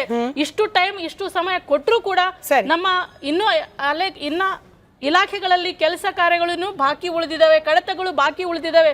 ಕಾರಣ ನಮ್ಮ ಮೇಲೆ ತುಂಬಾ ಒತ್ತಡ ಇದೆ. ದಯವಿಟ್ಟು ದಯಮಾಡಿ ನಮ್ಮ ನೇಮಕಾತಿಗಳನ್ನ ಮಾಡಿ ನಮ್ಮ ನೌಕರರ ಮೇಲಿನ ಒಂದು ಹೊಣೆಯನ್ನ ದಿಲೀಪ್ ಅವರೇ, ಪ್ಯೂರ್ ಪೊಲಿಟಿಕಲ್ ಡಿಸ್ಕಷನ್ ಬಂದ್ಬಿಡೋಣ. ಮುಖ್ಯಮಂತ್ರಿ ಆದ ನಂತರದಲ್ಲಿ ಡಿ ಕೆ ಶಿವಕುಮಾರ್ ಅವರು ನಾವೇ ಎಕ್ಸ್ಪೆಕ್ಟ್ ಮಾಡಿರ್ಲಿಲ್ಲ, ಅಂದ್ರೆ ನಾವು ಅಂದ್ರೆ ಮಾಧ್ಯಮದವರಲ್ಲ ಸರ್, ಕಾಂಗ್ರೆಸ್ ಪಕ್ಷದ ನಾಯಕರೇ ಎಕ್ಸ್ಪೆಕ್ಟ್ ಮಾಡದ ವೇಗದಲ್ಲಿ ಕೆಲಸ ಮಾಡ್ತಿದ್ದಾರಂತೆ. 24/7 ಕೆಲಸ ಮಾಡ್ತಿದ್ದಾರೆ, ಸಭೆಗಳನ್ನ ನಡೆಸ್ತಾ ಇದ್ದಾರೆ. ಹೆಚ್ಚುವರಿ ಜವಾಬ್ದಾರಿ ಇದ್ರೂ ಕೂಡ, ಖಾಲಿ ಅರ್ಧ ಸಂಪುಟ ಇರೋದ್ರಿಂದ ಹೆಚ್ಚುವರಿ ಜವಾಬ್ದಾರಿ ಇದ್ರೂ ಕೂಡ ಯಾರಿಗೂ ಸಮಸ್ಯೆ ಆಗದೆ ಇರೋ ರೀತಿಯಲ್ಲಿ ಮ್ಯಾನೇಜ್ ಮಾಡ್ತಿದ್ದಾರೆ. ಹಿಂಗಾಗಿ ನೇಮಕಾತಿ ವಿಳಂಬ ಆದ್ರೂ ಪರವಾಗಿಲ್ಲ, ಸಂಪುಟ ಪೂರ್ತಿ ಆಗೋದು ವಿಳಂಬ ಆದ್ರೂ ಪರವಾಗಿಲ್ಲ. there is one DK Shivakumar who is handling everything. ಇದು ಕಾಂಗ್ರೆಸ್ನವರು ಇವತ್ತು ಅವರಿಗೆ ಏನಾದ್ರೂ ರಾಜ್ಯದ ಮೇಲೆ ಸ್ವಲ್ಪನಾದ್ರೂ ಗೌರವ ಇದ್ರೆ ಫಸ್ಟ್ ಮಂತ್ರಿ ಮಂಡಲವನ್ನ ರಚನೆ ಮಾಡಲಿ. ಒಬ್ಬ ಮುಖ್ಯಮಂತ್ರಿ ಆದಂತವರು ಇಡೀ ರಾಜ್ಯವನ್ನ ನಡೆಸಲಿಕ್ಕೆ ಆಗಲ್ಲ. ಒಂದು ಕುಟುಂಬ ಅಂತ ಅಂದಾಗ ಎಲ್ಲ ಕುಟುಂಬ ಸದಸ್ಯರು ಸೇರ್ಕೊಬೇಕಾಗುತ್ತೆ. ಮಿಕ್ಕದವರೆಲ್ಲ ಒಂದು 5 ಜನ ಮಲ್ಕೊಂಡಿರ್ತೀವಿ, ಕುಟುಂಬದ ಯಜಮಾನ ಮಾತ್ರ ನಾನು ಕೆಲಸ ಮಾಡ್ತಾ ಇದ್ದೀನಿ, ಆಕ್ಟಿವ್ ಆಗಿದ್ದೀನಿ ಅಂತಂದ್ರೆ ಅದು ಆಗೋದಿಲ್ಲ. ಬರೀ ಘೋಷಣೆಗಳು ಮಾತ್ರ ಉಳ್ಕೊಳ್ತವೆ. ಅಧಿಸೂಚನೆ ಅಂತ ಆಯ್ತು, ಏನಾಯ್ತು ಇವ್ರದ್ದು? ಮತ್ತೆ ಎಲ್ಲ ಇವರು ಸಂಘಗಳನ್ನು ಕಟ್ತೀವಿ ಪಂಚಾಯಿತಿ ಮಟ್ಟದಲ್ಲಿ ಅಂತ ಅಂದ್ರು. ಎಂತ ಕಟ್ತಾ ಇದ್ದಾರೆ? ಇವರ ಪಕ್ಷವನ್ನ ಸಂಘಟನೆ ಮಾಡ್ಕೊಳ್ಳಿ ಕಟ್ತಾ ಇದ್ದಾರೆ. ಮತ್ತೆ ಇನ್ನೊಂದು ಮೇಡಮ್, ಇವತ್ತು ಇವ್ರು ಹೇಳಿದ್ರಲ್ಲ ನಟರಾಜ್ ಗೌಡ್ರು, ಇವರು 2023 ಇಲ್ಲಿವರೆಗೂ ಅಧಿಕಾರಕ್ಕೆ ಬಂದ್ಮೇಲೆ ಆಲ್ಮೋಸ್ಟ್ 3 ಲಕ್ಷ ಜಾಬ್ಗಳು ಖಾಲಿ ಇದೆ. ಇವ್ರು ಫಿಲ್ ಮಾಡಿರ್ತಕ್ಕಂಥದ್ದು ಆನ್ ಅಂಡ್ ಅವರೇಜ್ 8,157 ಅಂತ ನನಗೆ ಮಾಹಿತಿ ಇದೆ. 8,157 ಎಷ್ಟು? ಕೇವಲ 3% ಇರ್ಬೋದು. ಇವ್ರು ಭರ್ತಿ ಮಾಡಿರ್ತಕ್ಕಂಥದ್ದೇ 3%. ಇನ್ನೊಂದು ಮೇಡಮ್, ಬಹಳ ಮುಖ್ಯವಾದ ವಿಚಾರ ಮೇಡಮ್, ಇದನ್ನೆಲ್ಲರೂ ಅರ್ಥ ಮಾಡ್ಕೋಬೇಕು. ಇವತ್ತು ಬೇಕು ಅಂತಲೇ ಇಡೀ ರಾಜ್ಯದಲ್ಲಿ SIRಗೆ ಸಮಸ್ಯೆ ಮಾಡಬೇಕು ಅಂತ ಇವರು ಆಶಾ ಕಾರ್ಯಕರ್ತೆಯರು ಮತ್ತೆ ಅಂಗನವಾಡಿ ಕಾರ್ಯಕರ್ತೆಯರನ್ನ ಆಚೆ ಇಟ್ರು SIR ಇಂದ. ಯಾಕೆ ಅಂತಂದ್ರೆ ಆಶಾ ಕಾರ್ಯಕರ್ತರು, ಉದಾಹರಣೆಗೆ ಒಂದು ಬೂತ್ ಅಲ್ಲಿ ಆಶಾ ಕಾರ್ಯಕರ್ತರು ಅಲ್ಲಿ ಇದಾರೆ ಅಂತಂದ್ರೆ ಅವ್ರಿಗೆ ಕಂಪ್ಲೀಟ್ ನಾಲೆಡ್ಜ್ ಕೊಟ್ಟಿರ್ತೀವಿ. ಒಂದ್ ನಿಮಿಷ ಕೇಳಿಸ್ಕೊಳ್ಳಿ ಸರ್, ಒಂದ್ ನಿಮಿಷ ಕೇಳಿಸ್ಕೊಳ್ಳಿ. ಉತ್ತರ ಕೊಡಿ ನೀವು. ನಾನು ಕೇಳಿಸ್ಕೊಂಡಿದ್ದೀನಿ ಇಷ್ಟೊತ್ತವರೆಗೂ ನಿಮ್ಮ ಮಾತನ್ನ. ಆಶಾ ಕಾರ್ಯಕರ್ತೆಯವರು ಯಾಕೆ ಅಂತಂದ್ರೆ ಆ ಬೂತ್ ನಲ್ಲಿ ಇರ್ತಕ್ಕಂಥ ಆಶಾ ಕಾರ್ಯಕರ್ತೆಯವ್ರಿಗೆ ಕಂಪ್ಲೀಟ್ ನಾಲೆಡ್ಜ್ ಇರ್ತದೆ ಮೇಡಮ್. ದಿಲೀಪ್ ಎಲ್ಲಿದ್ದಾರೆ ಅಥವಾ ಇನ್ನೊಬ್ರು ಎಲ್ಲಿದ್ದಾರೆ ಅಂತಕ್ಕಂಥ ನಾಲೆಡ್ಜ್ ಇರ್ತದೆ. ಈಗ ಏನ್ ಮಾಡಿದ್ರು ಅಂತಂದ್ರೆ ಯಾವುದೋ ಬೂತ್ ಅಲ್ಲಿ ಯಾವುದೋ ಪಂಚಾಯತಿಯಲ್ಲಿ ಇರ್ತಕ್ಕಂಥ ಶಿಕ್ಷಕರು, ಅದನ್ನು ಶಿಕ್ಷಕರ ಕೊರತೆ, ಮೊದಲನೇ ಶಿಕ್ಷಕರ ಕೊರತೆ, ಆ ಶಿಕ್ಷಕರು ತೆಗೆದುಕೊಂಡ್ಬಂದು ಆ ಬೂತ್ ಹಾಕಿದ್ರು. ಅವ್ರಿಗೆ ನಾಲೆಡ್ಜ್ ಇಲ್ಲ. ಆ ನಾಲೆಡ್ಜ್ ಇಲ್ಲ ಅಂತಂದ್ರೆ ಯಾರು ಎಲ್ಲಿ ಸತ್ತಿದಾರ ಬದುಕಿದಾರ ಎಲ್ಲಿದೆ ಮನೆ ಅನ್ನೋದು ಗೊತ್ತಿಲ್ಲ. ಆ ಇದರಿಂದ ಇಷ್ಟು ಸಮಸ್ಯೆ ಆಗ್ತಾ ಇದೆ. ತುಮಕೂರಿನಲ್ಲಿ ಒಬ್ರು ಭುವನಗೌಡ ಅಂತ ಹೇಳಿ ತೀರ್ಕೊಂಡ್ರು. ಯಾಕೆ ತೀರ್ಕೊಂಡ್ರು? ಪ್ರೆಷರ್. ಈಗ ಎಲ್ಲೋ ಇರ್ತಕ್ಕಂಥವ್ರ ತಗೊಂಡೋಗಿ ಎಲ್ಲೋ ಆಗ್ತಕ್ಕಂಥದ್ದು ಈ ಕೆಲಸ ನಡೀತಾ ಇದೆ. ಮತ್ತೆ ಇವತ್ತು ಆಗ್ತಿರ್ತಕ್ಕಂಥದ್ದು ಲೋಕಲ್ ಎಲೆಕ್ಷನ್ ಗಳನ್ನ ಮಾಡಿಲ್ಲ ಮೇಡಮ್. ಒಂದ್ ಕಡೆ ಗ್ರಾಮ ಪಂಚಾಯತಿ ಎಲೆಕ್ಷನ್ ಮಾಡಕ್ಕೆ ಇವ್ರಿಗೆ ಆಗ್ತಾ ಇಲ್ಲ, ಜಿಲ್ಲಾ ಪಂಚಾಯತಿ ಮಾಡಕ್ ಆಗ್ತಾ ಇಲ್ಲ, ತಾಲೂಕ್ ಪಂಚಾಯತಿ ಮಾಡಕ್ ಆಗ್ತಾ ಇಲ್ಲ, BBMP ಮಾಡಕ್ ಆಗ್ತಾ ಇಲ್ಲ. ಸುಮ್ನೆ ಇಡೀ DK ಶಿವಕುಮಾರ್ ಇಡೀ ಕರ್ನಾಟಕವನ್ನ ನಡೆಸ್ತಾರೆ ಅಂತ ಅಂದ್ರೆ ಆಗಲ್ಲ ಸ್ವಾಮಿ. ಬಿಲ್ಡ್ ಮಾಡಬೇಕು, ಬೇಸಿಕ್ ಇಂದ ಬಿಲ್ಡ್ ಮಾಡಬೇಕು. ಗ್ರಾಮ ಪಂಚಾಯತಿ ಮೆಂಬರ್ಸ್ ಗಳು ಬೇಕು. ಏನು ಇಲ್ದಲೆ ಜನಗಳ ಜೀವನಗಳ ಜೊತೆ, ಅಭ್ಯರ್ಥಿಗಳ ಜೀವನಗಳ ಜೊತೆ, ರೈತರ ಜೀವನಗಳ ಜೊತೆ, ಎಲ್ಲ ಒಂದ್ ಕಡೆ ಶಿಕ್ಷಕರ ಜೀವನಗಳ ಜೊತೆ ಆಟ ಆಡ್ತಿದ್ದೀರಿ, ಶಾಲಾ ಮಕ್ಕಳ ಜೀವನಗಳ ಜೊತೆ ಆಟ ಆಡ್ತಿದ್ದೀರಿ. ಅದನ್ನ ನಿಲ್ಸಿ ಫಸ್ಟ್ ಅಭ್ಯರ್ಥಿಗಳನ್ನ. ನಟರಾಜ್ ಗೌಡ್ರೆ, ಇವತ್ತಿನ ಪ್ರಶ್ನೆ ನೋಡಿ, ಸಂಪುಟ ವಿಳಂಬ ಆಗ್ತಿರೋದು, ನೇಮಕಾತಿ ವಿಳಂಬ ಆಗ್ತಾ ಇರೋದು ಜನಸಾಮಾನ್ಯರಿಗೆ ತೊಂದರೆ ಆಗ್ತಿದ್ಯಾ ಅಂತಂದ್ರೆ 91% ಜನ ಹೌದು ಅಂತ ಉತ್ತರ ಕೊಟ್ಟಿದ್ದಾರೆ. ಉದ್ಯೋಗ ಬೇಕು ಅಂತ ಹೇಳ್ತಿರುವವರು ಲಕ್ಷಾಂತರ ಮಂದಿ ಇದ್ದಾರೆ ಸರ್. ಉದ್ಯೋಗ ಕೊಟ್ಟು ಕೆಲಸ ಆಗುವಂಗ್ ಮಾಡಿ ಅಂತ ಕೇಳ್ತಿರುವ ಜನಸಾಮಾನ್ಯರು ಕೂಡ ಕೋಟ್ಯಾಂತರ ಸಂಖ್ಯೆಯಲ್ಲಿದ್ದಾರೆ. ದಯಮಾಡಿ ನಿಮ್ ಸರ್ಕಾರ ಕೇವಲ ಹೇಳಿಕೆಗಳನ್ನ, ಘೋಷಣೆಗಳನ್ನ ಕೊಡೋದು ಬಿಟ್ಟು ಆನ್ ಗ್ರೌಂಡ್ ಕೆಲಸ ಆಗುವಂಗ್ ಮಾಡ್ಲಿ ಅಂತ ಆಶಿಸ್ತಾ. On ground 10 seconds.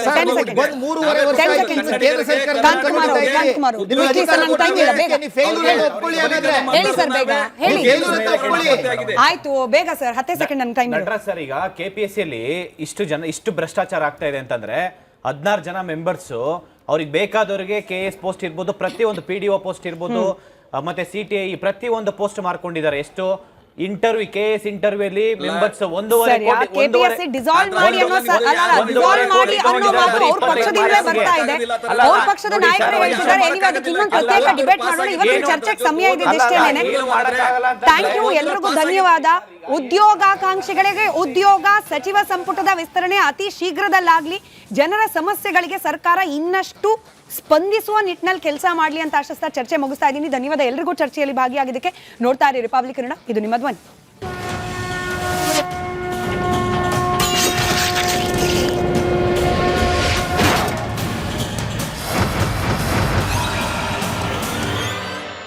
ಆರೋಗ್ಯ ಹಾಗೂ ನ್ಯೂಟ್ರಿಷನ್ ಸಿಗುತ್ತೆ ನೋಡಿ, ಬಾಡಿ ಸ್ಟ್ರಾಂಗ್ ಆಗುತ್ತೆ. ಸ್ವಲ್ಪ ತಿಂದು ಹಸಿವು ನಿಗುತ್ತೆ, ಡೈಜೆಷನ್ಗೆ ಇಲ್ಲ ಅಪಾಯ. MDH ಸೋಯಾಟಿ ಅಸಲಿ ಪ್ರೋಟೀನ್. MDH